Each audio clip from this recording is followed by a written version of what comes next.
இதுவரை இருந்த துன்பமில்லை, இனி என்றுமே ஆனந்தம். ദൈവനാമത്തിന് മഹത്വം ഉണ്ടാകട്ടെ. ദൈവനാമത്തിற்கு മഹിമ ഉണ്ടാവதாக. ഇന്ന് രാവിലെ നിങ്ങളുടെ മുമ്പാകെ ദൈവവചനമായി നിൽപ്പാൻ കൃപ ചെയ്ത ദൈവത്തിനെ ഞാൻ നന്ദി കരയറ്റുന്നു. இந்த காலையிலே தேவனுடைய வசனத்தோடு உங்கள் முன்பதாக நிற்க தேவன் பாராட்டின இந்த நல்லதொரு வாய்ப்பை எண்ணி நான் ஆண்டவருக்கு இந்த நன்றியுடையவனாக இருக்கிறேன். ഇവിടെ ഇരിക്കുന്ന എല്ലാവരും പ്രാർത്ഥനയോടെ ദൈവസന്നിധിയിലായിരിക്കാം. ദൈവം നമ്മോട് സംസാരിക്കുവാൻ പരിശുദ്ധാത്മാവിനെ നമുക്ക് പരമേൽപ്പിക്കാം. இங்கே அமர்ந்திருக்கிற அனைவரும் ஜெப சிந்தனையோடு கூட அமர்ந்திருக்கும் பொழுது நிச்சயமாக தேவாவியானவர் தாமே நம்மோட கூட இந்த நாளில் காலையிலே பேச வரும் என்கிற சிந்தையை நமக்கு பகிர்ந்து கொடுப்பாராக. പ്രാരംഭമായി നമുക്ക് ഇന്നത്തെ ചിന്തയ്ക്കായിട്ട് ഒരു വേദഭാഗം വായിക്കുവാൻ താല്പര്യപ്പെടുന്നു. ஆரம்பமாக இந்த நாளுடைய சிந்தனைக்காக ஒரு குறிப்பிட்ட வேத பகுதியை வாசிக்க வேண்டும் என்று விரும்புகிறேன். അത് 1 തിമോത്തിയോസ് 4-ാം അധ്യായം 1 മുതൽ 16 വരെയുള്ള വാക്യങ്ങളാണ്. அது 1 தீமோத்தேயு 4-ாம் அதிகாரம் 1 முதல் 16 வரை இருக்கின்ற வேத வசனங்கள். 1 தீமோத்தேயு 4-ாம் அதிகாரம் 1 முதல் 16 வரை இருக்கின்ற வேத வசனம். ஆகிலும் ஆவியானவர் வெளிப்படையாய் சொல்லுகிறபடி பிற்காலங்களிலே மனசாட்சியில் சூழ்ந்த பொய்யருடைய மாயத்தினாலே சிலர் வஞ்சிக்கிற ஆவிகளுக்கும் பிசாசுகளின் உபதேசங்களுக்கும் செவி கொடுத்து விசுவாசத்தை விட்டு விலகி போவார்கள். விவாகம் பண்ணாதிருக்கவும் விசுவாசிகளும் சத்தியத்தை அறிந்தவர்களும் ஸ்தோத்திரத்தோடு அனுபவிக்கும்படி தேவன் படைத்த போஜன பதார்த்தங்களை விளக்கவும் வேண்டும் என்று அந்த பொய்யர் கட்டளையிடுவார்கள். தேவன் படைத்ததெல்லாம் நல்லதாயிருக்கிறது, ஸ்தோத்திரத்தோடு ஏற்றுக்கொள்ளப்படுவார்கள், ஒன்றும் தள்ளப்படத்தக்கதல்ல. அது தேவ வசனத்தினாலும் ஜெபத்தினாலும் பரிசுத்தமாக்கப்படும். இவைகளை நீ சகோதரருக்கு போதித்து வந்தால் விசுவாசத்திற்குரிய வார்த்தைகளிலும் நீ அனுசரித்த நட்போதகத்திலும் தேறினவனாகி இயேசு கிறிஸ்துவுக்கு நல்ல ஊழியக்காரனாய் இருப்பாய். சீர்கேடும் கிளவிகள் பேச்சுமாயிருக்கிற கட்டுக்கதைகளுக்கு விலகி தேவ பக்திக்கு ஏதுவாக முயற்சி பண்ணும். சரீர முயற்சி அற்ப பிரயோஜனம் உள்ளது. தேவ பக்தியானது இந்த ஜீவனுக்கும் இதற்கு பின்வரும் ஜீவனுக்கும் வாக்குத்தத்தம் உள்ளதாகையால் எல்லாவற்றிலும் பிரயோஜனம் உள்ளது. இந்த வார்த்தை உண்மையும் எல்லா அங்கீகரிப்புக்கும் பாத்திரமுமாயிருக்கிறது. இது நிமித்தம் பிரயாசப்படுகிறோம், நிந்தையும் அடைகிறோம். ஏனெனில் எல்லா மனுஷருக்கும் விசேஷமாக விசுவாசிகளுக்கும் இரட்சகராகிய ஜீவனுள்ள தேவன் மேல் நம்பிக்கை வைத்திருக்கிறோம். இவைகளை நீ கட்டளையிட்டு போதித்துக் கொண்டிரு. உன் இளமையை குறித்து ஒருவனும் உன்னை அசட்டை பண்ணாதபடிக்கு நீ வார்த்தையிலும் நடக்கையிலும் அன்பிலும் ஆவியிலும் விசுவாசத்திலும் கற்பிலும் விசுவாசிகளுக்கு மாதிரியாயிரு. நான் வருமளவும் வாசிக்கிறதிலும் புத்தி சொல்லுகிறதிலும் உபதேசிக்கிறதிலும் ஜாக்கிரதையாயிரும். மூப்பராகிய சங்கத்தார் உன்மேல் கைகளை வைத்த போது தீர்க்க தரிசனத்தினால் உனக்கு அளிக்கப்பட்ட வரத்தை பற்றி அசதியாயிராதேன். நீ தேறுகிறது யாவருக்கும் விளங்கும்படி இவைகளையே சிந்தித்துக் கொண்டிரு, இவைகளிலே நிலைத்தரும். உன்னை குறித்தும் உபதேசத்தை குறித்தும் எச்சரிக்கையாயிரும், இவைகளில் நிலை கொண்டிரும். இப்படி செய்வாயானால் உன்னையும் உன் உபதேசத்தையும் கேட்பவர்களையும் ரட்சித்துக் கொள்வாய். நாம் வாய்ச்சி கேட்ட பாகத்தை தெய்வம் അനുഗ്രഹിച്ച് നൽകുമാറാകട്ടെ. വാസിക്ക് കേട്ട വേദ പകുതി ദൈവം താമേ നമുക്ക് ആശീർവദിച്ച് തരുമാറാക. ഇന്ന് രാവിലെ സമയം ദൈവാത്മാവ് എന്നെ പ്രേരിപ്പിച്ചതായിരിക്കുന്ന വിഷയം നമ്മുടെ സഭ അല്ലെങ്കിൽ സഭാ ജീവിതം എന്നുള്ള വിഷയത്തെക്കുറിച്ചാണ്. എന്നാൽ காலையிலே தேவாவியானவர் என்னை ஏவினதனுடைய விஷயம் என்னவென்றால் இங்கே சபையும் சபையுடைய வாழ்க்கை என்பதாக இருக்கிறது. അപ്പോസ്തലനായ പൗലോസ് തൻ്റെ ഉള്ളിലുള്ളതായിരിക്കുന്ന ചില ആശയങ്ങൾ തിമോത്തിയോസിന് പ്രത്യേകം എഴുതി അറിയിക്കുകയാണ്. அப்போஸ்தலனாகிய பவுல் தன்னுடைய மனதிலே கிடக்கக்கூடிய சில சிந்தனைகளை, சில கருத்துக்களை அவர் தன்னுடைய மகனாக இருக்கின்ற தீமோத்தேயுவுக்கு எழுதி அனுப்புகிறார். താൻ സ്ഥാപിച്ച സഭകളെയും താൻ സുവിശേഷം പറഞ്ഞ് രക്ഷിക്കപ്പെട്ടവരെയും കുറിച്ചുള്ളതായിരിക്കുന്ന തൻ്റെ മനസ്സിലെ ഭാരത്താൽ തിമോത്തിയോസിനെ ചില പ്രത്യേക ദൈവാത്മാവിൽ ചില ആശയങ്ങൾ അറിയിക്കുകയാണ്. தான் ஸ்தாபித்திருக்கக்கூடிய சபைகளையும் தீமோத்தேயு ஊழியம் செய்து கொண்டு வரக்கூடிய சபைகளையும் குறித்திருக்கக்கூடிய ஒரு வைராக்கியமும் அதை பற்றி இருக்கின்ற பார்வும் அதிகமாக அவருடைய மனதில் எழுப்பின காரணத்தினாலே இப்பொழுது தன்னுடைய மகனாக இருக்கின்ற தீமோத்தேயுவுக்கு அவைகளை சொல்லி எழுதி அனுப்புகின்றார். ഇത് പല ഭാഗങ്ങളിൽ 1 തിമോത്തിയോസ് 2 തിമോത്തിയോസും തീത്തോസും എഴുതിയ ഭാഗവും നാം വായിക്കുമ്പോൾ പൗലോസ് തൻ്റെ സഭകളെക്കുറിച്ചുള്ളതായിരിക്കുന്ന മനോഭാരത്താൽ അതിലെ സഭയുടെ ഗതിയെക്കുറിച്ചുള്ളതായിരിക്കുന്ന ചിന്താഭാരത്താൽ താൻ എഴുതിയ ലേഖനങ്ങളാണ് ഇതിൽ നാം ആഴമായി ഇന്ന് രാവിലെ അല്പം ചിന്തിക്കുവാൻ ആഗ്രഹിക്കുന്നത്. நாம் 1 தீமோத்தேயு 2 தீமோத்தேயு மற்றும் தீத்து நிருபங்களை வாசிக்கும் பொழுது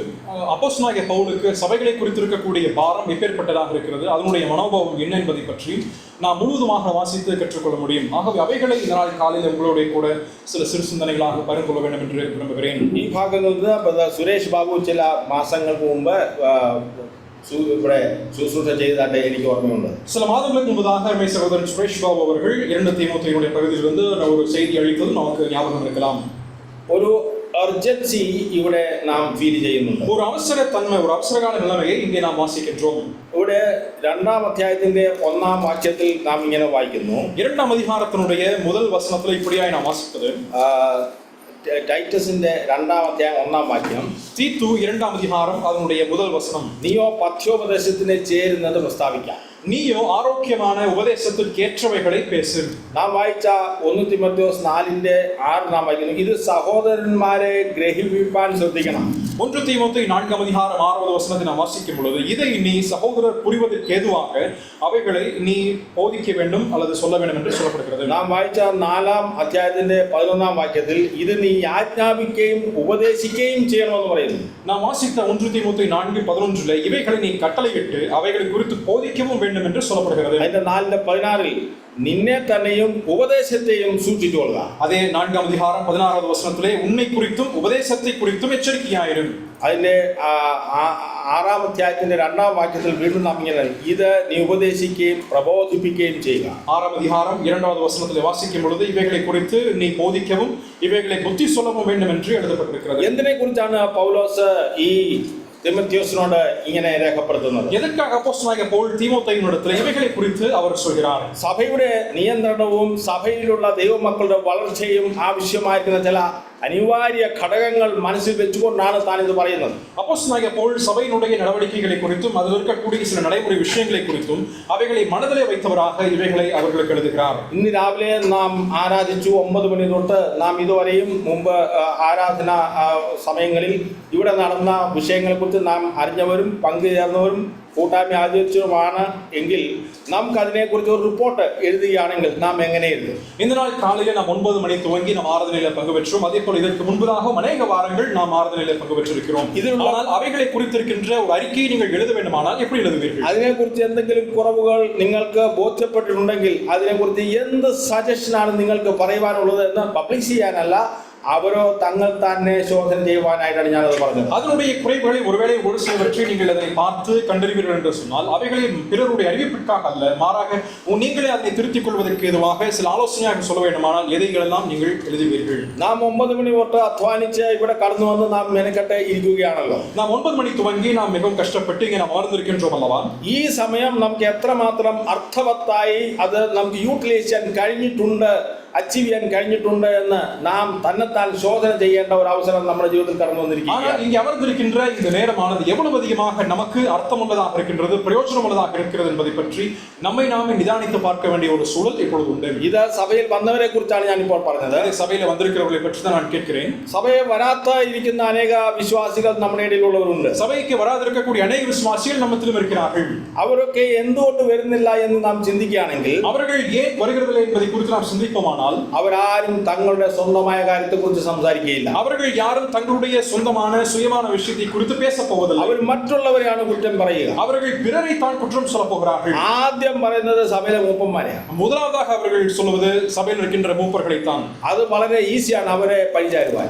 அவர்களை குற்றம் சுமத்துவது, பழி சொல்வது மிக எளிதான காரியம் அல்லவா? ഇവിടെ വന്നിരിക്കുന്ന ഓരോരുത്തർക്കും സഭയുടെ കുറവുകളെ കുറിച്ച് പറയുന്നത് ഒന്നിൽ അടുത്തിരിക്കുന്ന സഹോദരനോ സഹോദരിയോ അല്ലെങ്കിൽ മൂപ്പന്മാരോ സുവിശേഷനോ എന്ന് അവർ ചൂണ്ടിക്കാണിക്കല്ലാതെ അവരവരുടെ ജീവിതത്തിൽ എന്ത് മാറ്റം വരുത്തുവാൻ നിന്റെ ഭാഗത്തു നിന്ന് ഉണ്ടായിട്ടുണ്ട് എന്ന് അവരാരും പറയുകയില്ല. ഇന്നിവിടെ കൂടിയിരിക്കുന്ന എല്ലാവരെയും ഞാൻ ചലഞ്ച് ചെയ്തുകൊണ്ട് ചോദിക്കാൻ, ആരും വ്യക്തമാക്കാനല്ല, പറയുവാനല്ല, തന്നെത്താൻ ശോധന ചെയ്യുവാനായിട്ട് ഞാൻ പറയുകയാണ്. ஆகவே இங்கே வராதிருப்பதனுடைய காரணம் என்னவென்று சொல்லி அவர்களை நாம் கேட்போம் என்று சொன்னால், இங்கே இருக்கின்ற தான் காரணம் என்று தன்னைத்தானே நிதானித்து சொல்வதற்கு பதிலாக அங்கே இருக்கக்கூடிய சகோதரர்களோ அல்லது தன்னர்கள் இருக்கக்கூடிய சகோதர சகோதரிகள், அங்கே இருக்கின்ற மூப்பர்கள், ஊழியர் தான் இருக்கின்ற காரணம் என்று சொல்வார்களே ஒழிய தன்னுடைய குறை இதுதான், தன்னுடைய வாழ்க்கையில் இருக்கின்ற பிரச்சனை இதுதான் என்று சொல்லி அங்கே வராதவர்களும் அதே போல இங்கே இருக்கின்ற அமர்கின்றவர்களும் கூட அதனை சொல்ல போவதில்லை என்பதை நான் சவாலாக சொல்கிறேன். നാം ഓരോരുത്തരും വ്യക്തിത്വ പരിശോധനകൾ നടത്തേണ്ട ആവശ്യമുണ്ട്. நம்மை நாமே தனியாக சுயமாக நிதானித்து பார்க்க வேண்டிய அவசியம் உண்டு என்பதை நான் இப்பொழுது நினைவுபடுத்துகிறேன். ഒരു ഡയബറ്റിക് ഉള്ളവനോ തന്റെ പ്രഷറിൽ വ്യത്യാസമുള്ളവനോ ഡോക്ടറെ അടുത്ത് ചെന്നാൽ ആദ്യം പറയാനുള്ളത് എനിക്ക് അങ്ങനെ ഒന്നുമില്ല ഡോക്ടറെ, എങ്കിലും എന്നെ ഒന്ന് പരിശോധിക്കുമെന്ന് പറയുകയുള്ളൂ. ஒருவேளை நீரிழிவு நோயினாலே பாதிக்கப்படுபவர்களோ அல்லது இரத்த கொதிப்பு வியாதினாலே பாதிக்கப்படுபவர்கள் மருத்துவரை சென்று சந்திக்கும் பொழுது முதலாவது அவர்கள் சொல்வது, எனக்கு எந்த விதமான பிரச்சனையும் இல்லை, நீங்க வேண்டுமானாலும் சோதித்து பார்க்கலாம் என்றுதான் சொல்வார்கள். ഉദാഹരണമായിട്ട് തലവേദനയായിട്ട് പോവുകയാണെങ്കിൽ ആദ്യം ഡോക്ടർ തലവേദനയ്ക്കുള്ള മരുന്ന് തന്നു വിടുകയല്ല ചെയ്യുക. பொதுவாக நாம் தலைவலி என்று சொல்லி மருத்துவரை பார்க்கும் பொழுது அவர்கள் தலைவலிக்கான மருந்தை கொடுத்து அனுப்புவதில்லை. നീ പറയാതെ തന്നെ നിന്റെ ടെമ്പറേച്ചർ നോക്കും.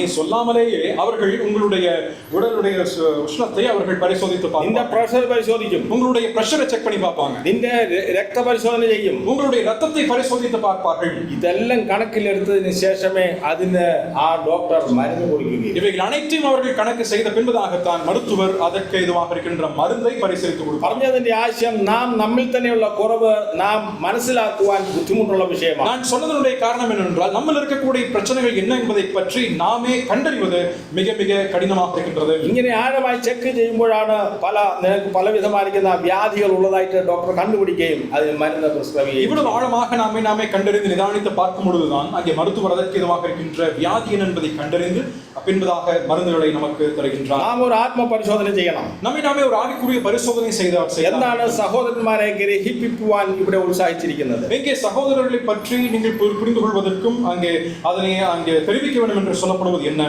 ഇവിടെ 1 തിമോത്തിയോസ് 1:18 നാം വായിക്കുന്നു, വിശ്വാസവും നല്ല മനസാക്ഷിയും ഉള്ളവനായിരിക്കുവാൻ. 1 தீமோத்தேயு 1:18 வசனம் சொல்லப்படும் பொழுது விசுவாசமும் நல்மனசாட்சியும் உடையவனாய் என்று எழுதப்பட்டிருக்கிறது.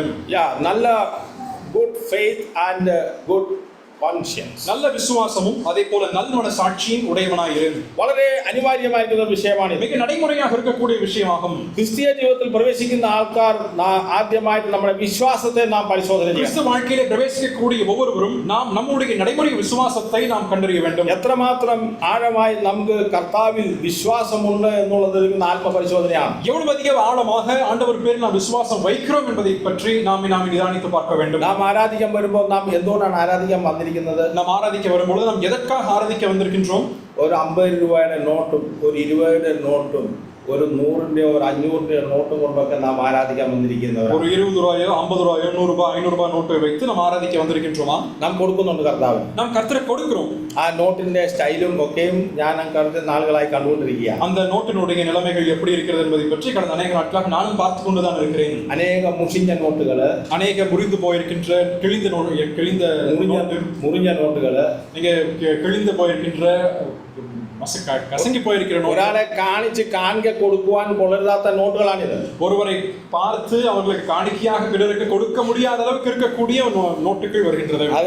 അത് കണ്ടിട്ട് ഇതിനെ കുറിച്ച് ഒരു കമന്റ് പറഞ്ഞ ഒരു സഹോദരനുണ്ട്. அதை பார்த்து விமர்சனமாக சொன்ன ஒரு சகோதரன் இப்படி சொன்னார், அது ഈ സഭയിൽ മാത്രമുള്ളതല്ല, പല സഭകളിലുള്ളതാണിത്. அது இந்த சபையில மட்டுமல்ல அநேக சபைகளில் இப்படிதான் இருக்கின்றது. പിന്നെ തകർന്നും നുറുങ്ങിയും ഇരിക്കുന്നതല്ലാതെ ദൈവത്തിനടുക്ക് വരികയില്ലല്ലോ. நீங்க கசங்கி போயிருக்கின்ற அதே போல் உடைந்து போயிருக்கின்ற நிலைமையிலே ஆண்டவர் கருகிலே வரப்போவதில்லை அல்லவா? അവയൊക്കെ ദൈവം സ്വീകരിക്കും. நறுங்குண்டதுமாக இருக்கின்றது. அதை போலதான் இதுவும் இருக்கின்றது என்று அவர்கள் இருதயம் நொறுங்கினதும் நறுங்குண்டதும் போல ஆண்டவரத்தில் வருகிறோமே, அது போலதான் இந்த நோட்டு இப்படி வருகிறது என்று சொல்கிறார். നോക്കുക നമ്മുടെ നില എത്രമാത്രം. பாருங்க, நம்முடைய நிலைமையானது அவ்வளவு நிலைமைக்கு போய்விட்டது. அதே நோட்டு ஒரு காய்கறிகளை ஷோப்பில் கொண்டு கொடுத்தால் அவங்க வேற நோட்டு கொடுத்து, அதே நோட்டை கொண்டு போய் நம்ம காய்கறி கடைக்கு கொடுத்தா வேற நோட்டு கொடுங்கன்னு சொல்லுவாங்க. നമ്മുടെ ദൈവം ആണ്ടവർ തിരിച്ചു തന്നിട്ടില്ല, திரும்ப தருவதில்லை. നമ്മുടെ ആരാധനയുടെ എന്തുകൊണ്ടാണ് നമ്മൾ കർത്താവിനെ ആരാധിക്കാൻ വരുന്നത്? நாம் எதற்காக ஆண்டவரை ஆராதிக்க வருகின்றோம்? നോട്ട് കൊടുത്താണോ നാം ആരാധിക്കുന്നത്? நாம் அந்த நோட்டை பணத்தை கொடுத்து தான் ஆராதிக்கின்றோமா? അതോ നാം അപ്പവും മീനും പങ്കെടു ചെയ്യുന്നതിലാണോ ആരാധിക്കുന്നത്? அல்லது அப்பத்தையும் ரசத்திலும் நாம் பங்கு பெறுவதனாலே ஆராதிக்கின்றோமா? അതോ കൂടെ ഇരിക്കുന്നവരെ പരിശോധിക്കുന്നത് കൊണ്ടാണോ നാം ആരാധിക്കുന്നത്? அல்லது உடன் இருக்கக்கூடிய சகோதரன் சகோதரி நம்மை பரிசோதிக்கிறார் என்பதற்காக நாம் ஆராதிக்கின்றோமா? ദൈവത്തിനെ ആരാധിക്കുവാൻ നാം കൊണ്ടുവന്നിരിക്കുന്ന വസ്തുതകൾ എന്താണെന്ന് ഇപ്പോൾ ഞാൻ വ്യക്തമാക്കാം. தேவனை ஆராதிப்பதற்காக நாமே கொண்டு வந்திருக்கக்கூடிய பொருட்கள் என்ன என்பதை பற்றி நாமே நிதானித்து இப்பொழுது பார்க்க வேண்டும். ആരാധനയ്ക്ക് കൊണ്ടുവന്നിരിക്കുന്ന ആരും കാണാത്ത നമ്മുടെ ഹൃദയം കൊണ്ടുവന്നിരിക്കുകയാണ്. யாரும் காணாதிருக்கக்கூடிய இருதயத்தை நாம் ஆராதனைக்கு கொண்டு வந்திருக்கின்றோம். ആരും നമ്മുടെ ഹൃദയത്തെ കാണുന്നില്ല, யாரும் நம்முடைய இருதயத்தை பார்க்கிறதில்லை. ദൈവം കാണുന്നു എന്ന് നാം വിശ്വസിക്കുന്നു. தேவன் பார்க்கிறார் என்பதை விசுவாசிக்கின்றோம். ഒരു ഹൃദയം കൊണ്ടുവന്ന് ദൈവസന്നിധാനം തുറന്ന് കാണിക്കുകയാണ്. ஒரு இருதயத்தை தேவ சன்னிதானத்திலே கொண்டு வந்து அவருக்கு முன்பதாக அதனை திறந்து காண்பிக்கிறோம். രണ്ടാമത് നാം ഉപയോഗിക്കുന്നത്, இரண்டாவதாக நாம் சிந்திப்பது, ഒന്നാമത് നമ്മുടെ ഹൃദയം, முதலாவதாக நம்முடைய இருதயம், രണ്ടാമത് നമ്മുടെ വായാണ്. இரண்டாவது நம்முடைய வாய். വായ്ക്കകത്തുള്ള നാക്കാണ്. வாய்க்குள்ளாக இருப்பது நம்முடைய நாக்கு. ഈ രണ്ട് വസ്തുക്കൾ ആഴമായി ആരാധനയിൽ ഉപയോഗിക്കുന്നതാണ്. இந்த இரண்டுமே இந்த இருதயமும் நாவும் ஆராதனையிலே மிக ஆழமாக பயன்படுத்தப்படக்கூடிய பொருட்களாக இருக்கிறது. നമ്മുടെ ആരാധനയിൽ നാം സംതൃപ്തിപ്പെടേണ്ടത് നമ്മുടെ ഹൃദയം എത്രമാത്രം മെച്ചമായിരുന്നു ദൈവസന്നിധിയിൽ എന്നുള്ളതിനെ ആസ്പദമാക്കിയാണ്. நம்முடைய ஆராதனையில நாம் எவ்வளவு அதிகமாக திருப்தி அடைந்தோம், ஆறுதல் அடைந்தோம் என்பது நம்முடைய இருதயமானது எவ்வளவு மேன்மையுடையதாக இருந்தது, எவ்வளவு ஆழமாக இருந்தது என்பதை பற்றி இருக்கின்றதனுடைய அடிப்படையில தான். നമ്മുടെ ഹൃദയത്തിൽ നിറഞ്ഞു കവിയുന്നതാണ് വായിൽ കൂടി വരുന്നത്. நம்முடைய இருதயத்தில் நிறைந்திருப்பதுதான் நம்முடைய வாய் வழியாக வெளியே வருகின்றது. എന്നാൽ വായിൽ കൂടി വരുന്നതല്ല ഹൃദയത്തിൽ നിറഞ്ഞു വരുന്നതല്ല.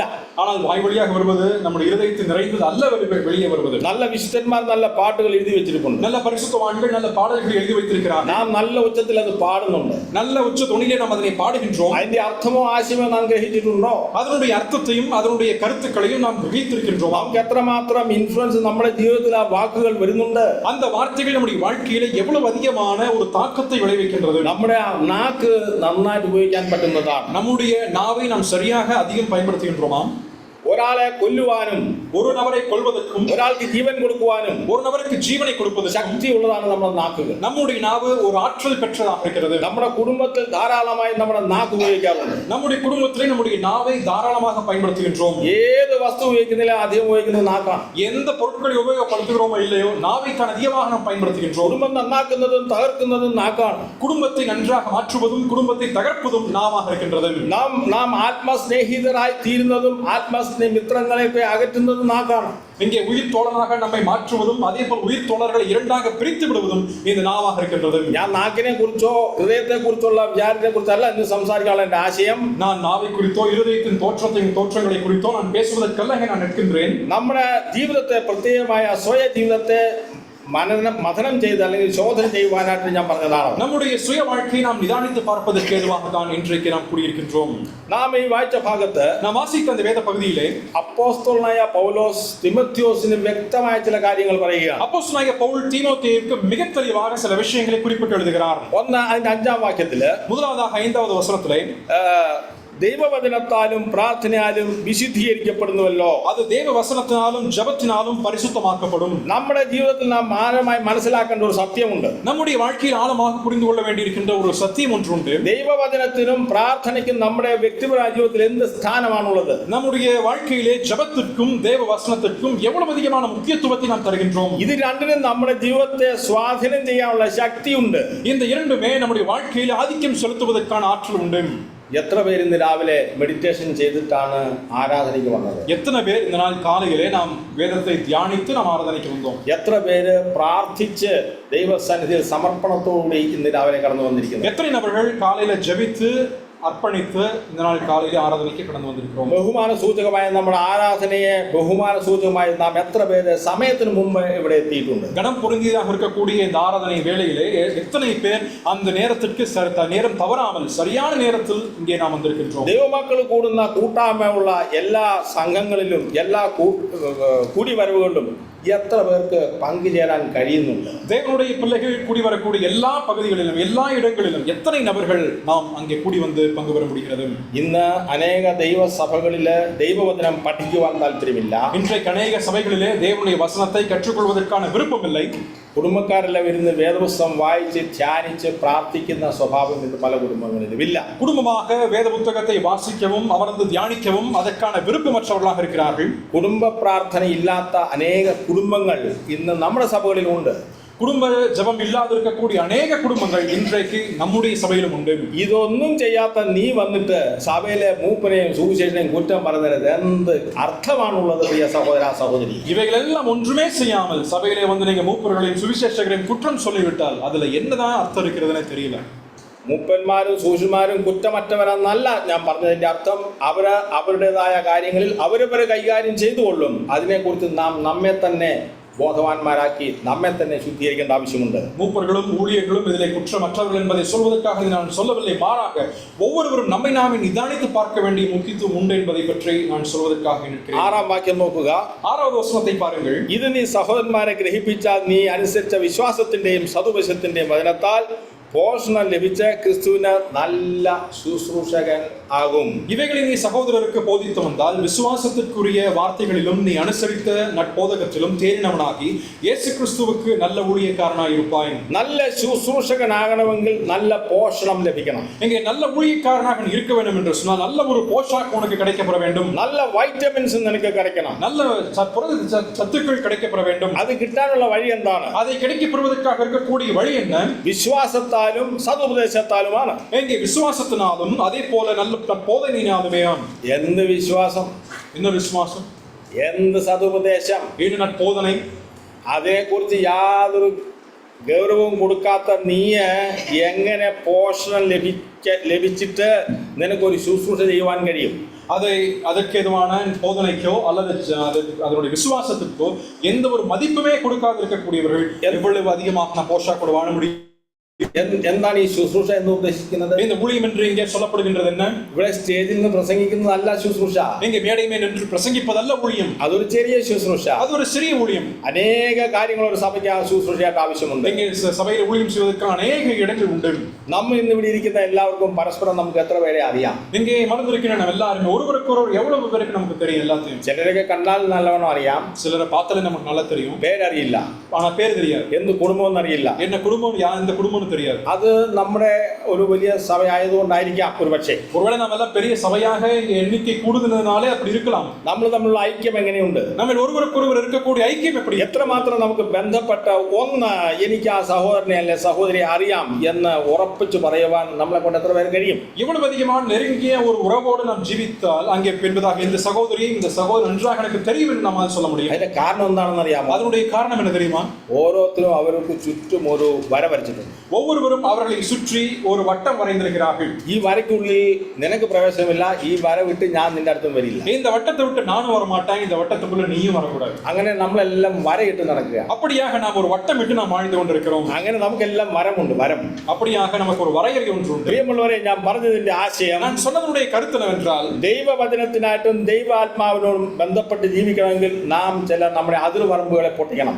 நாம் தேவாவியானவருக்குட்பட்டு அவருடைய வசனத்துக்கு உட்பட்டு நாம் வாழ வேண்டும் என்று சொன்னால் நம்முடைய வரையறைகளை நம்முடைய எல்லைகளை நாம் விட்டு மீறி நாம் வாழ வேண்டும். ഇവിടെ പറയുന്നത് നമുക്ക് നല്ല പോഷണം ലഭിക്കണം. ഈ പോഷണം ലഭിക്കുന്നത് എല്ലാത്തിൽ നിന്നും കിട്ടുന്നത്. இங்கே நாம் சொல்லப்படும் நேரத்திலே நமக்கு நல்லதொரு போஷாக்கு கிடைக்கப்பட வேண்டும். எல்லா இடங்களிலும் எல்லா நேரத்திலும் நமக்கு அந்த போஷாக்கு கிடைக்கப்படாது. We get good stamina from the word of God. நாம் வேத வசனத்திலிருந்து நல்ல ஒரு திடமான ஆகாரத்தை பெற்றுக்கொள்ள முடியும். We should get the correctness and the stability of our doctrine. நம்முடைய உபதேசத்தினுடைய திடமாக இருக்கக்கூடிய அந்த சத்தியத்தின் மூலமாய் நாம் அதை பெற்றுக்கொள்கிறோம். ചില പല സമയത്തും ഞാൻ നമ്മുടെ ബൈബിൾ ക്ലാസ് അറ്റൻഡ് ചെയ്യുമ്പോൾ സൂമിലാണ്. എന്നാലും എനിക്ക് വളരെ സങ്കടം തോന്നാറുണ്ട്. சில நேரத்திலே அநேக முறை நம்முடைய ஜூம்ல வேத ஆராய்ச்சி பங்கு பெறும் நேரத்திலே எனக்கு அதிக சங்கடம் ஏற்பட்டிருக்கின்றது.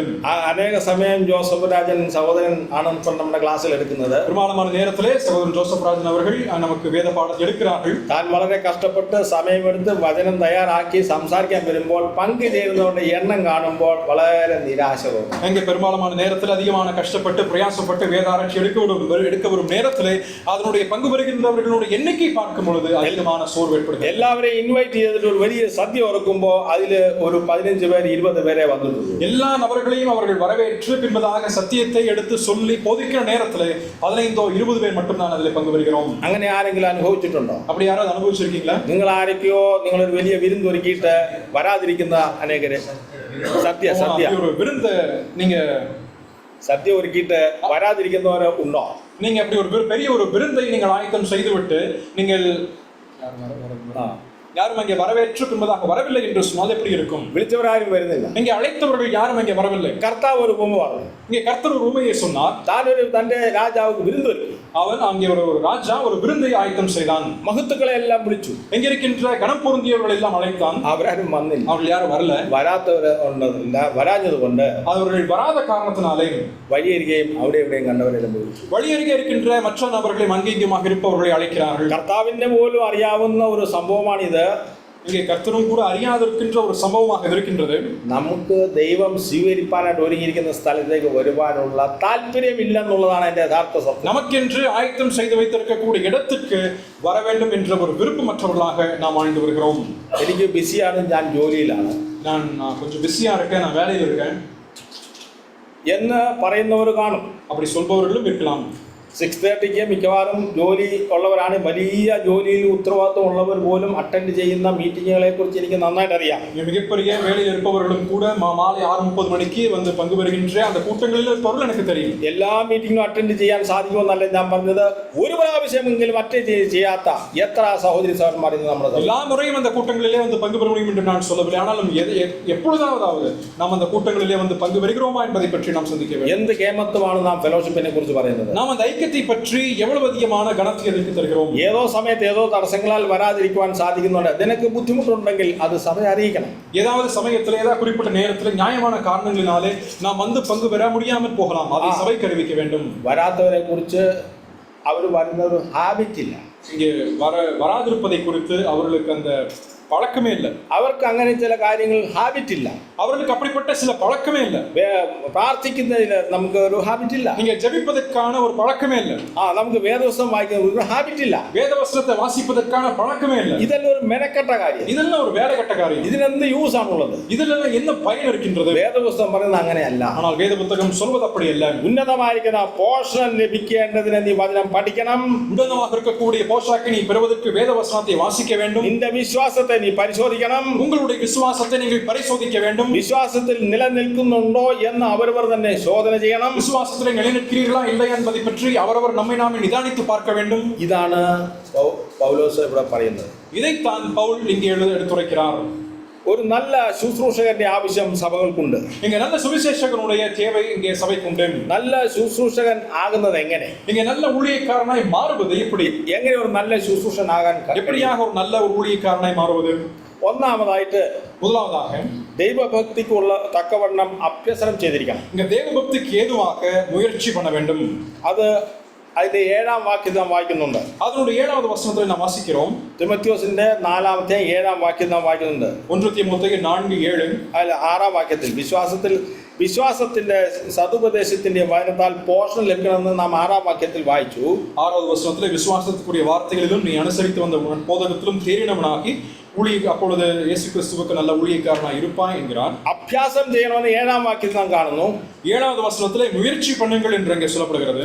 പിന്നെ 12-ാം വാക്യത്തിൽ നിന്റെ യൗവനം ആരും തുച്ഛീകരിക്കരുത്. பின்பு 12வது வசனத்திலே உன் இளமை குறித்து ஒருவனும் அசட்டை பண்ணாதபடிக்கு என்று எழுதப்படுகிறது. അത് വ്യക്തിപരമായി തന്നെത്താൻ ആത്മപരിശോധന ചെയ്യേണ്ട വിഷയമാണ്. அது தனித்தனியாக தம்மை தாமே ஆவிக்குரிய ஒரு பரிசோதனை செய்ய வேண்டிய நிலைமை இங்கே சொல்லப்படுகிறது. അതേ 12-ാം വാക്യത്തിൽ அதே 12வது வசனத்திலே ആരും നിന്റെ യൗവനം തുച്ഛീകരിക്കരുത്. யாரும் உன் இளமையை குறித்து ஒருவனும் அசட்டை பண்ணாதபடிக்கு. 12-ാം വാക്യം വിശ്വാസികൾക്ക് മാതൃകയായിരിക്കണം. விசுவாசிகளுக்கு மாதிரியாக இருக்க வேண்டும். മാതൃകയായിരിക്കണം. ഇങ്ങനെ ചില നിയമങ്ങൾ അവിടെ പറയുന്നുണ്ട്. மாதிரியாக இருக்க வேண்டும் என்று சொல்லி இப்படிப்பட்ட சில குறிப்பிட்ட நியமங்கள் இங்கே சொல்லப்படுகின்றது. 13-ാം വാക്യത്തിൽ വായന, പ്രബോധനം, ഉപദേശത്തിൽ എന്നിവയിൽ നീ ശ്രദ്ധിക്കണം. இங்கே நீ வாசிக்கிறதிலும் புத்தி சொல்லுகிறதிலும் உபதேசிக்கிறதிலும் ஜாக்கிரதையாக இருக்க வேண்டும் என்று 13வது வசனம். 14-ാം വാക്യത്തിൽ 14வது வசனத்திலே കൃപാവരം അലക്ഷ്യമാക്കരുത്. கிருபை வரத்தை அலட்சியமாக எண்ணக்கூடாது. നിന്നിൽ ഏൽപ്പിച്ചിരിക്കുന്ന ടാലന്റിനെ നീ ഇല്ലായ്മയാക്കി കളയരുത്. உன்னிடத்தில் ஒப்புவிக்கப்பட்டிருக்கக்கூடிய அந்த தாளத்தை நீ இல்லாமலாக்க கூடாது. അവന്റെ 16-ാം വാക്യത്തിൽ அதனுடைய 16வது வசனத்திலே തന്നെത്താനും നിന്റെ ഉപദേശത്തെയും സൂക്ഷിക്കണം. உன்னை குறித்தும் உபதேசத்தை குறித்தும் எச்சரிக்கையாயிரு. വളരെയധികം പ്രധാനപ്പെട്ട വിഷയമാണ്. மிக அதிகமான முக்கியமாக சொல்லப்பட்ட விஷயங்களாக இருக்கின்றது. നമുക്കുള്ള കുഴപ്പം എന്താണെന്നറിയാമോ? நமக்கு இருக்கின்ற பிரச்சனை என்ன தெரியுங்களா? അത് ഒരു തമാശ ഭാഷയിൽ പറയുകയാണെങ്കിൽ ஒரு தமாஷாக சொல்ல வேண்டுமானால் കണ്ണും കോലും கண்ணும் கோலும் കോലും கோலும் കണ്ണും കരടും கண்ணும் நெஞ்சும். നമുക്ക് എല്ലാവർക്കും കോലുമുണ്ട്, കരടുമുണ്ട്. நம்ம எல்லாத்துக்கும் கோலும் இருக்கிறது, நெஞ்சும் இருக்கு. കർത്താവ് പറഞ്ഞൊരു കാര്യമുണ്ട്. கர்த்தர் சொன்ன ஒரு காரியம் இருக்கு. അത് പറയാനായിട്ടാണ് ഞാനത് அதை சொல்வதற்காக தான் இதை நான் சொல்கிறேன். നിന്റെ സ്വന്തം കണ്ണിൽ നീ കോലിരിക്കെ വേറൊരു കണ്ണിൽ മനുഷ്യന്റെ കണ്ണിലെ കരണ്ടെടുക്കാൻ പോവുക. உன்னுடைய சொந்த கண்ணிலே இங்கே உத்திரம் இருக்க பிறருடைய கண்ணில் இருக்கக்கூடிய துரும்பை நீ பார்க்கிறது என்ன என்றார். അപ്പൊ നമുക്ക് എല്ലാവർക്കും ഇതുള്ളത് കൊണ്ട് அப்ப நம்ம எல்லாருக்குமே இதெல்லாம் இருக்கின்ற காரணத்தினாலே ഞാൻ നിന്റെ അടുത്തും വരുന്നില്ല ശല്യത്തിന്, നീ എന്റെ അടുത്തും വരണ്ട. நான் உங்ககிட்டயும் வர மாட்டேன், நீங்க எங்கிட்டயும் வர வேண்டாம். അപ്പൊ പിന്നെ നമ്മളെ കറക്റ്റ് ചെയ്യുന്ന ആരാണ്? பின்பு அப்படியான நம்ம யாருக்கு திருத்துவது? நம்ம யார் திருத்துவது? നമ്മുടെ കണ്ണ് ക്ലിയർ ആക്കുന്നത് ആരാണ്? நம்முடைய கண்களை யார் தெளிவாக்குவது? நடத்துவது? പ്രിയമുള്ളവരെ, பிரியமானவர்களே, അതുകൊണ്ടാണ് അവസാനത്ത് നിന്നെ തന്നെയും ഉപദേശത്തെയും സൂക്ഷിക്കണമെന്ന് 16-ാം വാക്യത്തിൽ പറയുന്നത്. அதனாலதான் இறுதியிலே 16வது வசனத்திலே உன்னை குறித்தும் உபதேசத்தை குறித்தும் எச்சரிக்கையாயிரு என்று சொல்லப்படுகிறது. ഇല്ലെങ്കിൽ നിനക്ക് നിന്റെ കണ്ണിലും കരടും വരും, കണ്ണിൽ കോലും വരും. இல்லை என்றால் உன்னுடைய கண்களிலே துரும்பும் வரும், அதே போல அங்கே உத்திரமும் வரும். തന്നെത്താൻ സൂക്ഷിക്കണം. நம்மை நாமே பாதுகாக்க வேண்டும். ഇവിടെ നല്ല ശുശ്രൂഷകനാകുന്നതിനുള്ള ശ്രമത്തിന് വേണ്ടി തിമോത്തിയോസിനെ പൗലോസ് ഉത്സാഹിപ്പിച്ച് പഠിപ്പിക്കുകയാണ്. நல்ல ஊழியக்காரனாய தீமோத்தேயு மாறுவதற்கு ஏதுவாக அந்த தீமோத்தேயுவுக்கு பவுல் சிலவற்றை கற்றுத் தருகிறார்.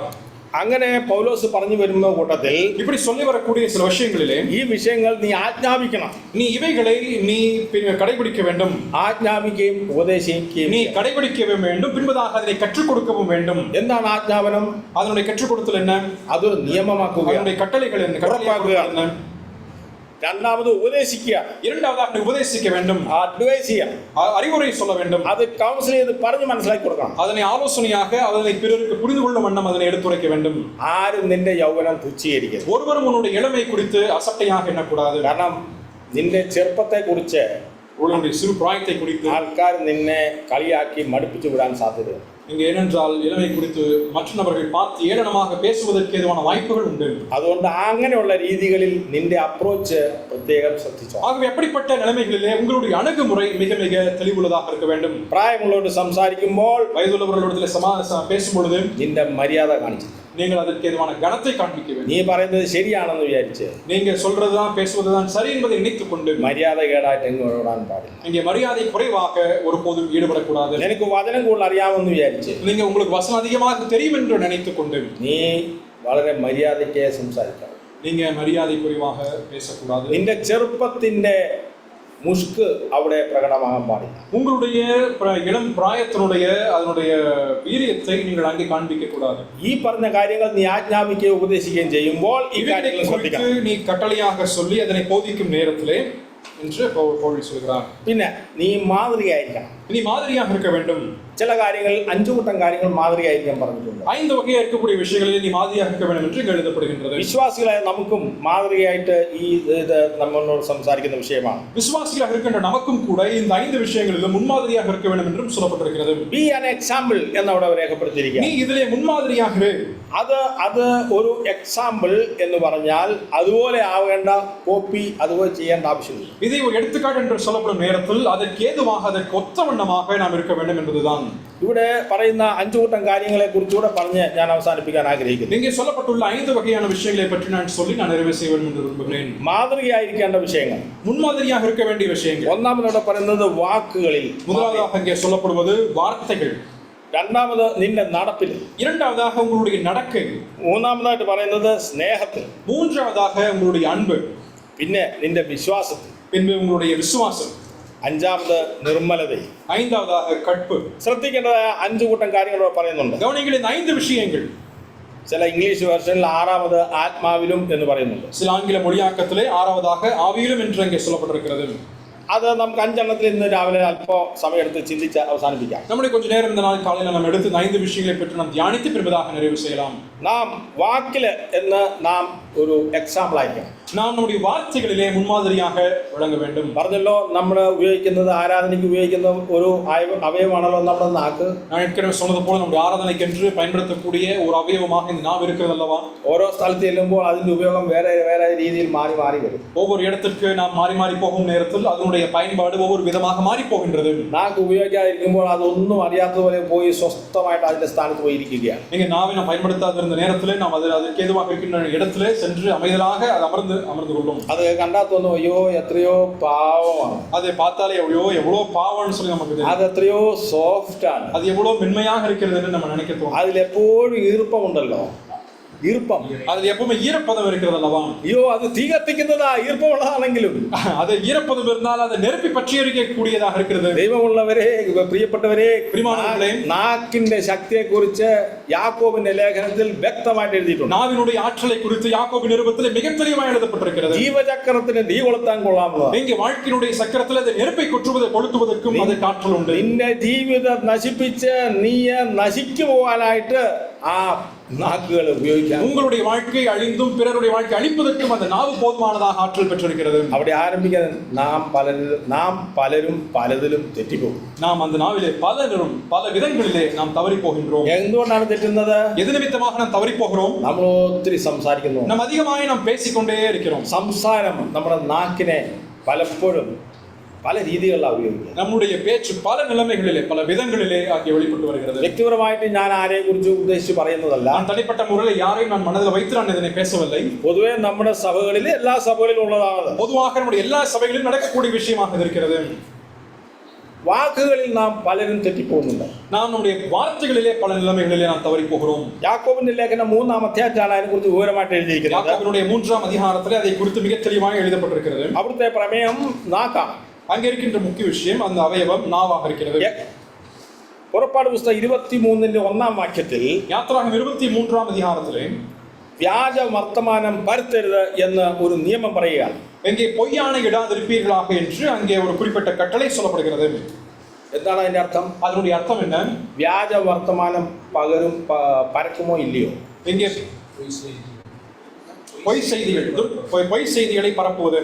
പ്രിയമുള്ളവരെ, വ്യാജ വർത്തമാനം പരത്തരുത്. பிரியமானவர்களே, பொய்யான செய்திகளை தூற்றி திரியலாகாது. വ്യാജ വർത്തമാനം പറയുന്നവരുണ്ട്, பொய் செய்திகளை தூற்றி திரிபவர்கள் உண்டு, അത് പരത്തുന്നവരുമുണ്ട്, அதை பரப்புபவர்களும் உண்டு. ഇത് സഭയിലുമുണ്ട്. இது சபையிலும் இருக்கின்றது. വ്യാജമായ സത്യമില്ലാത്ത കാര്യങ്ങൾ ഒരാൾ പറഞ്ഞിട്ട് உண்மையில்லாத விஷயத்தை ஒருவர் சொல்லிவிட்டு അത് എടുത്തുകൊണ്ട് പല പല ചെവികളിൽ കൊണ്ട് കൊടുക്കുന്ന அதை எடுத்து பல பல செவிகளிலே கொண்டு போய் சேர்ப்பது സ്വഭാവം നമ്മുടെ സഭയിലുള്ള സഹോദരി സഹോദരന്മാരുടെ ഇടയിലൊക്കെ. இது இந்த சுவாபம் நம்முடைய சபையில் இருக்கின்ற சகோதரி சகோதரர்களிடத்தில் உண்டு.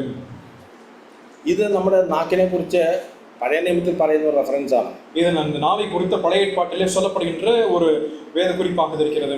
എഫേസ്യ ലേഖനം 4:25 எபேசியர்கள் நிருபம் 4-ஆம் அதிகாரம் 25வது வசனத்தில் അവിടെ അതിനെക്കുറിച്ച് വളരെ വിശദമായിട്ട് പറഞ്ഞിട്ടുണ്ട്. அங்கே அதை பற்றி மிக தெளிவாக எழுதப்பட்டிருக்கிறது. 4:25 ആകയാൽ പോസ്റ്റ് ഉപയോഗിച്ച് ഓരോരുത്തരും താത്താന്റെ കൂട്ടുകാരനോട് സത്യം സംസാരിക്കണം. அன்றையும் நாம் ஒருவருக்கொருவர் அவயவங்களாக இருக்கிறபடியால் பொய்யை களைந்து அவனவன் பிறனுடனே மெய்யை பேச கடவன். പോസ്റ്റാണോ എന്ന് അറിഞ്ഞു കഴിഞ്ഞാൽ പിന്നീട് അതിനെക്കുറിച്ച് ഫുൾ സ്റ്റോപ്പ് ഇടണം. அது பொய் என்று தெரிந்து போய்விட்டால் அதை அங்கே நான் முற்றுப்புள்ளி வைத்து நிறுத்த வேண்டும். ഒരുവനോടൊരുവൻ പറയുമ്പോൾ അതിൽ എന്തെങ്കിലും വാസ്തവം ഉണ്ടോ എന്ന് ശോധന ചെയ്തിട്ടേ പകരാവൂ. ஒருவருக்கொருவர் நாம் விஷயங்களை பகிர்ந்து கொள்ளும் நேரத்திலே அது உண்மை உள்ளதாக இருக்கிறதா என்பதை பற்றி நிதானித்து அறிந்துவிட்டு பின்புதான் நாம் பகிர்ந்து கொள்ள வேண்டும். അതിന്റെ 29 ഒരു കാര്യം കൂടെ ഉണ്ട്. பின்புதான் 29வது வசனத்திலே എന്തിനാണ് ഇത് പറയുന്നത്? இது எதற்காக இது சொல்லப்படுகின்றது? കേൾക്കുന്നവർക്ക് കൃപ ലഭിക്കേണ്ടതിന് വേണ്ടി പറയണം. அதை கேட்பவர்களுக்கு பிரயோஜனம் உண்டாகும்படி நாம் பேச வேண்டும். ആവശ്യം പോലെ ആത്മീക വർധന വരുത്തുന്നതായിരിക്കണം.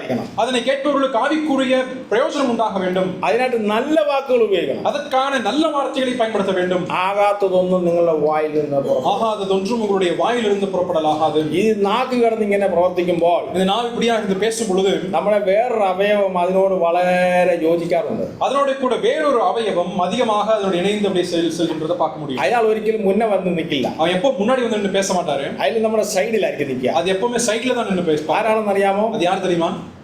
നമ്മുടെ ചെവി, நம்முடைய காது, ഇവൻ நம்முடைய செவிகள். ആരെങ്കിലും പറയുന്നത് யாராவது சொல்வதை கேட்பது എന്ത് രസമാണത്. அது எவ்வளவு இனிமையா இருக்கு.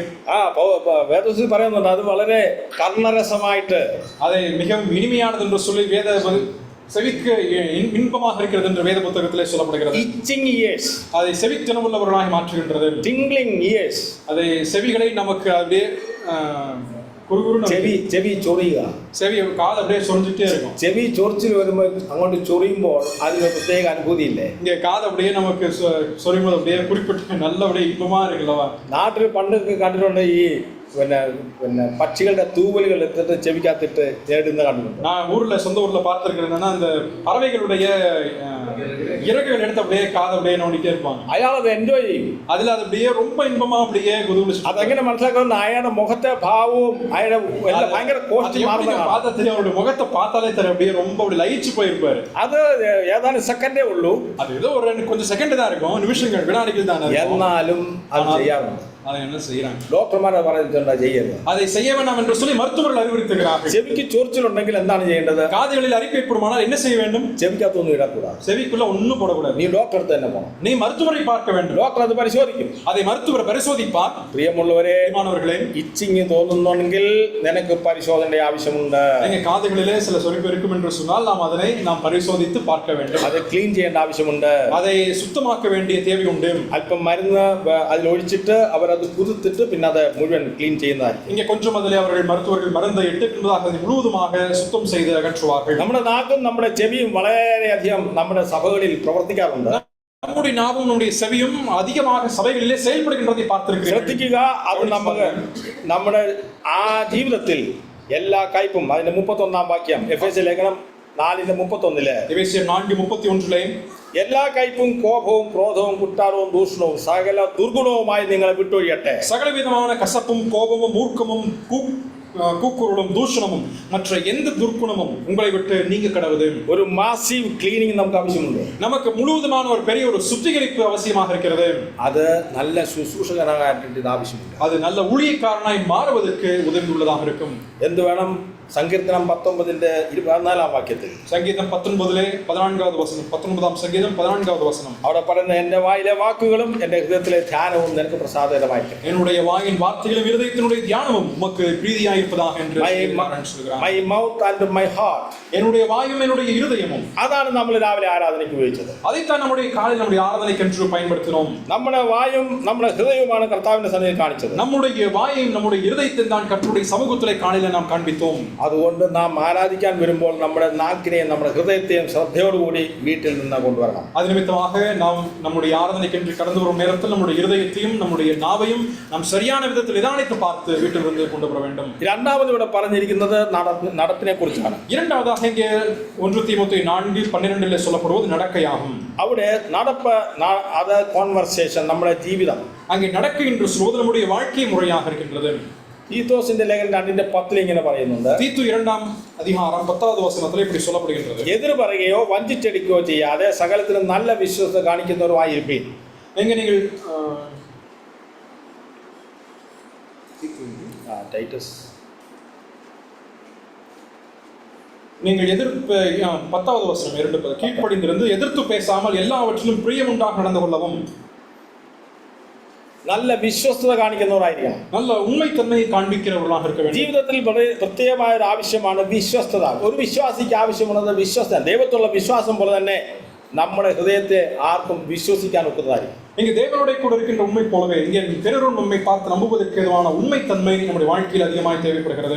നമ്മുടെ ദൈവത്തെ മറ്റുള്ളവരുടെ മുമ്പിൽ ദൈവത്തിന്റെ മഹത്വത്തെ അലങ്കരിക്കേണ്ടതിനാണ് നമുക്ക് ആ വിശ്വസ്തത ആവശ്യം. அந்த உண்மைத்தன்மை என்பது தேவனை பிறருக்கு முன்பதாக அலங்கரித்து காண்பிப்பதற்காக அவசியமாக தேவைப்படுகிறது. 1 പത്രോസ് 1:15 1 பேதுரு 1-ാം അധികാരം 15-வது വചനത്തിലെ, പണ്ട് നിങ്ങളുടെ അജ്ഞാനകാലത്ത് ഉണ്ടായിരുന്ന മോഹങ്ങളെ മാതൃകയാക്കാതെ നിങ്ങളെ വിളിച്ചവൻ വിശുദ്ധനൊത്തവണ്ണം അനുസരണമുള്ള மக்களாய் எல்லா நடப்பிலும் விசுத்தராயிருப்பார். நீங்கள் முன்னே உங்கள் அறியாமையினாலே கொண்டிருந்த இச்சைகளின்படி நீ நடவாமல் கீழ்ப்படுகிற பிள்ளைகளாயிருந்து உங்களை அழைத்தவர் பரிசுத்தராய் இருக்கிறது போல நீங்களும் உங்கள் நடக்கைகளில் எல்லாவற்றிலையும் பரிசுத்தராய் இருங்கள். ജീവിതം വിശുദ്ധമുള്ളതായിരിക്കണം. இங்க வாழ்க்கை பரிசுத்தம் உள்ளதா இருக்க வேண்டும். ഒന്നാമത് നാം ട്രസ്റ്റ്വർത്തിയായിരിക്കണം. முதலாவது நாம் நம்பகத்தன்மை உள்ளவர்களாக இருக்க வேண்டும். രണ്ടാമത് നാം നമ്മുടെ ജീവിതത്തിൽ വിശുദ്ധി ഉണ്ടാവണം. இரண்டாவதாக நம்முடைய வாழ்க்கையிலே பரிசுத்தம் இருக்க வேண்டும். നാം വർദ്ധിക്കേണ്ട അനേക കാര്യങ്ങളുണ്ട്. நாம் இன்னும் நம்முடைய வாழ்க்கையிலே பெருக வேண்டியிருக்கின்ற அநேக விஷயங்கள் உண்டு. ഇവിടെ പറയുന്ന അജ്ഞാനകാലത്തുണ്ടായിരുന്ന മോഹങ്ങൾ, இங்கே அறியாமையுள்ள காலங்களிலே கொண்டிருந்த இச்சைகள் എന്തൊക്കെയായിരുന്നു മോഹങ്ങൾ? என்னென்ன இச்சைகள் எல்லாம் நமக்கு இருந்தது? ഭയങ്കര മോഹങ്ങൾ ഉണ്ടായിരുന്നു. அதிகமான இச்சைகள் நம்முடைய வாழ்க்கையிலே காணப்பட்டது. രക്ഷിക്കപ്പെടുന്നതിന് മുമ്പ് അനേക കാര്യങ്ങൾ മനസ്സിലുണ്ടായിരുന്നു. ரட்சிக்கப்படுவதற்கு முன்பதாக அநேக காரியங்கள் நம்முடைய இருதயத்திலே கடந்திருந்தது. വലിയ പാഷൻ ആയിരുന്നു. அதிகமாக அதை பற்றி ஒரு இச்சை காணப்பட்டது. ആക്ടിംഗ് ഉണ്ടായിരുന്നു, മോഡലിംഗ് ഉണ്ടായിരുന്നു, நடிப்பு, மாடலிங், പിന്നെ ഡ്രാമയ്ക്ക് പോകുമായിരുന്നു, டிராமாக்கெல்லாம் போனோம், പിന്നെ ഡാൻസ് പാർട്ടിക്ക് പോകുമായിരുന്നു, டான்ஸ் பார்ட்டிக்கும் போனோம், പിന്നെന്താ റെസ്ലിംഗ്, பின்பு மல்யுத்தம், സിനിമയ്ക്ക് പോകുമായിരുന്നു, சினிமாக்கும் போனோம், നൈറ്റ് ഡാൻസ് ഉണ്ടായിരുന്നു അതിനും പോകുമായിരുന്നു. நைட் டான்ஸ் இருந்தால் அதுக்கும் போவோம். ഇങ്ങനെ പഴയ കാലത്ത് സർക്കസ് ഉണ്ടെങ്കിൽ അതിനും പോകും. இது பழைய காலத்துல இருந்து போல சர்க்கஸ் இருந்தால் அதுக்கும் போவோம். ഇങ്ങനെ അനേക പഴയ കാലത്ത് നല്ല ആനന്ദം പോലെ നമ്മൾ കൊണ്ടുവന്ന அதுதான் முற்காலத்தில் நமக்கு ஆனந்தமாக இருக்கின்ற எல்லாவற்றிலையும் நாம் பங்கு பெற்றோம். ഇത് പഴയ കാലത്ത് ഉണ്ടായിരിക്കുന്ന മോഹങ്ങളാണ്. இதெல்லாம் முற்காலத்தில் இருந்த மோகங்களாக இருக்கின்றது. ചെറുപ്പകാലത്ത് എനിക്കും നിങ്ങൾക്കും എല്ലാം വരുന്നൊരു മോഹമാണിത്. சிறு பிராயங்களிலே எனக்கும் உங்களுக்கும் கடந்து வந்திருந்த எல்லா மோகங்களும் இதுவாக இருக்கின்றன. നമ്മൾ ആരും പ്രത്യേകതയുള്ളവരല്ല. நாம் யாருமே விசேஷித்தவர்கள் அல்ல. നാം എല്ലാവരും ഒരേ മണ്ണിൽ നിന്നുള്ളവരാണ്. நாம் எல்லாரும் ஒரே മണ്ണിலிருந்து உருவானவர்கள். ആനാലും ഇവിടെ പറയുന്നത് നമ്മളെ വിളിച്ച വിശുദ്ധനൊത്തവണ്ണം, ஆனால் உங்களை அழைத்தவர் பரிசுத்தராய் இருக்கிறது போல അനുസരണമുള്ള മക്കളായി എല്ലാ നടപ്പിലും വിശുദ്ധരാവണം. கீழ்ப்படிதல் உள்ள மக்களாக எல்லா விதத்திலும் நீங்களும் கீழ்ப்படிதல் உள்ளவர்களாக இருக்க வேண்டும். എന്താണ് മറ്റ് ആക്ടിവിറ്റീസിൽ പോയാലുള്ള കുഴപ്പം? நீங்க மற்ற இருக்கக்கூடிய செயல்பாடுகளில் நாம் போனால் என்ன பிரச்சனை வரும்? இப்போ ஃபேஷன் പരേഡിങ്ങിന് പോവാ, நீங்க ஃபேஷன் பரேடுக்கு போகும் பொழுது, മോഡലിങ്ങിന് പോവാ, மாடலிங்க்கு போகும் பொழுது ഭയങ്കര പൈസയായിരിക്കും. നല്ല പൈസ കിട്ടും, நல்ல பணம் கிடைக்கும். സിനിമയ്ക്ക് ജോയിൻ ചെയ്താൽ നല്ല പൈസ കിട്ടും. சினிமாவில் நம்ம நடிக்க போனால் நல்ல பணம் கிடைக்கும். പക്ഷേ എന്താണ് സംഭവിക്കുന്നത്? ஆனால் என்ன நடக்குது? ദൈവകൽപ്പന അനുസരിക്കാൻ കഴിയില്ല. தேவனுடைய கற்பனைக்கு நம்ம கீழ்ப்படிய முடியாமல் போகும். പിശാച് നിന്നെ നന്നായിട്ട് ചപ്പിവിടും. நீங்க பிசாசு உங்களை நல்ல முறையிலே அவன் உங்களை பயன்படுத்தி விடுவான். കാരണം പിശാചിന്റെ സന്തതികൾ കൊടികുത്തി വാഴുന്ന സംരംഭങ്ങളാണ് അതിൽ പലതും. நீங்க அதில் இருக்கக்கூடிய பல காரியங்களும் பிசாசினுடைய பிள்ளைகள் அதிகமாக கொடிகட்டி பறக்கக்கூடியவர்களாக இருக்கிறார். പിശാചിന്റെ കടികെട്ടിയ വിശുദ്ധന്മാരായിട്ട് വന്ന് ഇരിക്കാൻ സഭയിൽ വരാൻ സാധിക്കില്ല. நீங்க பிசாசினுடைய விளையாட்டுக்குள் இருந்து விட்டோம் என்று சொன்னால் நாம் சபையில வந்து அமர்ந்து கொள்வதற்கு நம்மால் எல்லாம் முடியாமல் போய்விடும். നമ്മുടെ ഡ്രസ്സ്, நம்முடைய உடை, നമ്മുടെ മനോഭാവങ്ങള്, நம்முடைய மனோபாவங்கள், നമ്മുടെ ഇരിപ്പും നമ്മുടെ ഭാവവും കാണുമ്പോൾ, நம்முடைய நாம் அமர்ந்திருக்கின்ற விதமும் நம்முடைய பாவனைகளை பார்க்கும் பொழுது ഒരു ദൈവവിശ്വാസിയുടെ ലക്ഷണം അതിൽ സംസാരിക്കാതെ പറയാതെ അറിയാൻ കഴിയുമോ? ஒரு தேவ விசுவாசியினுடைய குணலட்சணங்கள் நாம் சொல்லாமலேயே அது தெரிய வருகின்றதாம். ദൈവമക്കളല്ലാത്തവരെക്കാളും കഷ്ടമായിട്ടാണ് പല ദൈവമക്കളും ജീവിക്കുന്നത്. அநேக தேவ பிள்ளைகளுடைய வாழ்க்கையை பார்க்கும் பொழுது தேவ பிள்ளைகள் அல்லாதவருடைய வாழ்க்கையும் கூட மிக மேன்மையுடையதாக இருக்கின்றது. ഞാൻ ആരെയും വ്യക്തിപരമായ ഒരു ഉദ്ദേശിച്ച് പറയുന്നതല്ല. ദൈവത്തെ ഓർത്ത് അങ്ങനെ എടുക്കരുത്. ഇക്കാര്യത്തിൽ ആരും അതിൽ തന്നെത്താൻ ശോധന ചെയ്താൽ മാത്രം മതി. இது யாரையுமே நீங்க மற்ற யாரும் நினைக்க வேண்டாம். நம்மை நாமே இவையெல்லாம் எவைகளில் நாம் இருக்கிறோம் என்பதை நிதானித்து பார்த்தால் போதுமானது. 1 പത്രോസ് 2:12 നമ്മുടെ നടപ്പ് നന്നായിരിക്കണമെന്ന് പറയുന്നു. 1 பேதுரு 2:12 நம்முடைய நடக்கை நன்றாக இருக்க வேண்டும் என்று சொல்லப்படுகிறது. നമുക്ക് നല്ല പ്രവൃത്തികളെ കാണണം. நாம் நல்ல நடக்கைகளை காண வேண்டும். സൽപ്രവൃത്തി കാണണം. நாம் நற்கிரியைகளை காண வேண்டும். മറ്റുള്ളവരെക്കാൾ നമുക്ക് മെച്ചമായിട്ട് ഉയരണമെന്നുണ്ടെങ്കിൽ നമ്മുടെ പ്രവൃത്തികൾ നല്ലതായിരിക്കും. பிறரை காட்டிலும் நாம் உயர்ந்தவர்களாக இருக்க வேண்டும் என்று சொன்னால் நம்முடைய நடக்கை மேன்மையுடையதாக இருக்க வேண்டும். ഇത് വളരെയധികം ഉദ്ബോധിപ്പിക്കുന്ന ഭാഗങ്ങളാണ് നാം വായിച്ചു കേട്ടത്. இது அதிகமாக நமக்கு கட்டளை பிறப்பித்து கொடுக்கக்கூடிய வார்த்தைகளை தான் வாசிக்க கேட்டோம். അത് അടുത്തതായിട്ട് നമ്മുടെ നടപ്പ് ദ്രവ്യാഗ്രഹമില്ലാത്തതായിരിക്കണം. அடுத்ததாக நம்முடைய நடக்கை பொருளாசை இல்லாதவர்களாக இருக்க வேண்டும். പണം കിട്ടുന്നിടത്തെല്ലാം പോയി അടുത്തുകൂടരുത്. இங்க பணம் கிடைக்கிற இடத்துல எல்லாம் நம்ம போய் சேரக்கூடாது. ഒരു വിശ്വാസി പണം ഉണ്ടാക്കുന്ന ചില മാർഗങ്ങളുണ്ട്. ஒரு விசுவாசி பணம் கிடைப்பதற்கு, பணம் சேகரிப்பதற்கு ஏதுவான சில வழிகள் உண்டு. നമ്മുടെ അഹോവൃത്തിക്കുള്ളത് നാം ഉണ്ടാക്കണം. நம்முடைய தேவைக்கேற்ற, நம்ம அத்தியாவசிய தேவைகளுக்கேற்றவனமாக நாம் சேகரிக்க வேண்டும். ഈസി മണി ഉണ്ടാക്കുന്ന പരിപാടി ഇന്ന് ലോകത്തിൽ ഒത്തിരി ഉണ്ട്. இன்றைக்கு உலகத்தில் எளிதாக பணம் சம்பாதிக்கக்கூடிய வழிமுறைகள் வந்திருக்கின்றது. നാം എങ്ങനെ പണം ഉണ്ടാക്കണമെന്ന് നമ്മുടെ ആത്മീയ ജീവിതത്തെ ബാധിക്കാത്ത രീതിയിൽ തന്നെ അത് ചെയ്യണം. நம்முடைய ஆவிக்குரிய வாழ்க்கையை பாதிக்காத நிலைமையிலே நாம் பணம் சேகரிக்க வேண்டும், சம்பாதிக்க வேண்டும். Keep your lives free from love of money. பணாசையிலிருந்து உங்களுடைய வாழ்க்கையை நீங்கள் விட்டு பிரிந்திருக்க வேண்டும். എന്തുകൊണ്ടും പണം ഉണ്ടാക്കുന്നിടത്ത് പോയാൽ എന്ത് സംഭവിക്കുന്ന അറിയാം? பணம் ഉണ്ടാக்கூடிய இடத்துல நாம் போனா என்ன நடக்கும்? വേദവചനം തന്നെ പറയുന്നുണ്ട്. வேதத்திலே சொல்லப்பட்டிருக்கு. അതിന് ആധാരമായിട്ട് അതിൽ നിന്ന് ഞാൻ കടഞ്ഞെടുത്ത ചില വിഷയങ്ങൾ മാത്രം പറയുകയാണ്. அதிலிருந்து நான் சிலவற்றை மட்டும் நான் உங்களுக்கு சொல்ல விரும்புகிறேன். അവരാദ്യം നിർത്തുന്നതെന്നറിയാം? മീറ്റിംഗ് വരില്ല. No meeting. முதலாவதாக அவங்க நிறுத்துறது என்ன தெரியுங்களா? கூட்டத்துக்கு வர மாட்டாங்க. ടൈം ഒക്കത്ത്. இங்க டைம் அதுல சாத்தியமே இல்லை. രണ്ടാമത് അവർ ടയർഡാവും. இரண்டாவது அவர்கள் சோர்ந்து போய் விடுவார்கள். രണ്ടാമത് നോ പ്രയർ. அடுத்ததாக ஜெபமே இருக்காது. വീട്ടിൽ പ്രാർത്ഥന ഉണ്ടാവില്ല. வீட்டுல ஜெபம் இருக்காது. വരുന്നത് ലേറ്റ് ആയിരിക്കും. வருவது தாமதமாக இருக்கும். ബൈബിൾ സ്റ്റഡിക്ക് പങ്കുചേരുന്ന പ്രശ്നമേ ഉണ്ടാവില്ല. எங்க வேத ஆராய்ச்சிக்கு வரணுங்கிற ஒரு பிரச்சனையே இருக்காது. No self meditation. தனிப்பட்ட முறையில தனி தியானமும் இருக்காது. ഈ വിഷയങ്ങളെ ബാധിക്കുന്ന ഏതെങ്കിലും തൊഴിലിൽ വിശ്വാസികൾ ചേരുകയാണെങ്കിൽ, இந்த விதங்களிலே பாதிக்கக்கூடிய ஏதாவது தொழிலிலோ, வியாபாரத்திலோ, வேலையில விசுவாசிகள் இருப்பார் என்று சொன்னால், ദൈവമക്കൾ അതിനെ ആഴമായി നിങ്ങൾ ചിന്തിച്ച് ആലോചിച്ച് ദൈവത്തിൽ പ്രാർത്ഥനയിൽ വെച്ച് അതിനൊരു പോംവഴി കണ്ടുപിടിക്കണം. பிரியமானவர்களே, தேவ சன்னிதானத்தில் அதை வைத்து நீங்கள் ஜெபித்து அதற்கு ஏதுவான சரியான ஒரு தீர்வை நீங்கள் கண்டறிய வேண்டும். ഇല്ലെങ്കിൽ இல்லையானால் പിശാച് നിന്നെ കടിക്കും. பிசாசு உங்களை வச்சு விளையாடுவான். പിശാച് കൊത്തും. பிசாசு கொத்துவான், കൊത്തും നമുക്ക് വിഷം തരും. நமக்கு விஷத்தை கொடுப்பான். നമ്മുടെ വിശ്വാസ ജീവിതത്തിന് ഹാനികരമായിട്ട് ഒരു ജോലിയിലോ തൊഴിലോ ദൈവമക്കൾ ചേരാൻ പാടില്ല. நம்முடைய விசுவாச வாழ்க்கைக்கு பங்கம் விளைவிக்கக்கூடிய எந்த ஒரு தொழிலையோ எந்த ஒரு வியாபாரத்திலோ ஒரு விசுவாசி இணைந்திருக்க கூடாது. 2 പത്രോസ് 2:7 വായിക്കുക. 2 பேதுரு 2ஆம் அதிகாரம் 7வது வசனம். 2 பேதுரு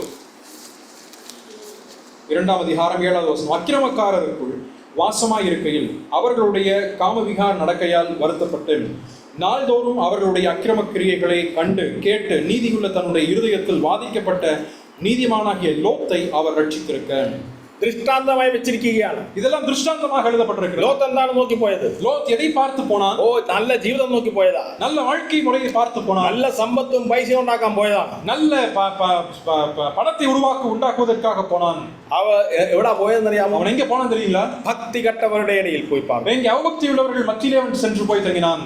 പണം ഉണ്ടാക്കുന്ന സ്ഥലങ്ങളിൽ പോയാൽ ഭക്തി കെട്ടവരെ ഒത്തിരി എണ്ണത്തിനെ കാണാം. எங்க பணம் உண்டாக்கக்கூடிய இடத்துக்கு சென்றால் அவபக்தி உள்ளவர்கள் இருக்கக்கூடிய அநேகரை நீங்கள் பார்க்க முடியும். എന്തു പറ്റി? என்னாச்சு? വലഞ്ഞുപോയി. அவன் வழுவி போய்விட்டான். വലഞ്ഞുപോയി എന്നാണ് പറയുന്നത്. அங்கே வழுவி போனான் என்றுதான் சொல்லப்படுகிறது. എന്താണ് വലഞ്ഞത്? எதிலிருந்து அவன் வழுவி போனான்? അധർമ്മ പ്രവൃത്തി കണ്ടും കേട്ടും. அங்கே அக்கிரம செய்கைகளை அவன் கண்டும் கேட்டும். അവിടെ കാണുന്നതും കേൾക്കുന്നതും அங்கே பார்ப்பதும் அங்கே கேள்விப்படுவதும் ഈ അക്രമമുള്ള വിഷയങ്ങളാണ്. அக்கிரமத்திற்குரிய விஷயங்களாக இருக்கு. അവൻ വലഞ്ഞു മടുത്തു. அவன் அங்கிருந்து அவன் வழுவி போய் 2 പെൺകുഞ്ഞുങ്ങളുള്ളവനാണ്. 2 பெண் பிள்ளைகளை உடையவன். ഇതൊന്നും കണക്കിലെടുക്കാതെ இதெல்லாம் ஒண்ணுமே சிந்திக்காம അവൻ പണം ഉണ്ടാക്കാൻ പോയി. அவன் பணம் உண்டாக்குவதற்கு. മക്കളുള്ള മാതാപിതാക്കൾ പ്രത്യേകം ശ്രദ്ധിക്കുക. பிள்ளைகள் இருக்கக்கூடிய தாய் தகப்பன்மார் நீங்கள் கவனித்திருக்க வேண்டும். ലോത്തിന്റെ അനുഭവം നിങ്ങൾക്ക് വരരുത്. லோத்தினுடைய அனுபவம் உங்களுடைய வாழ்க்கையில வராதிருக்கட்டும்.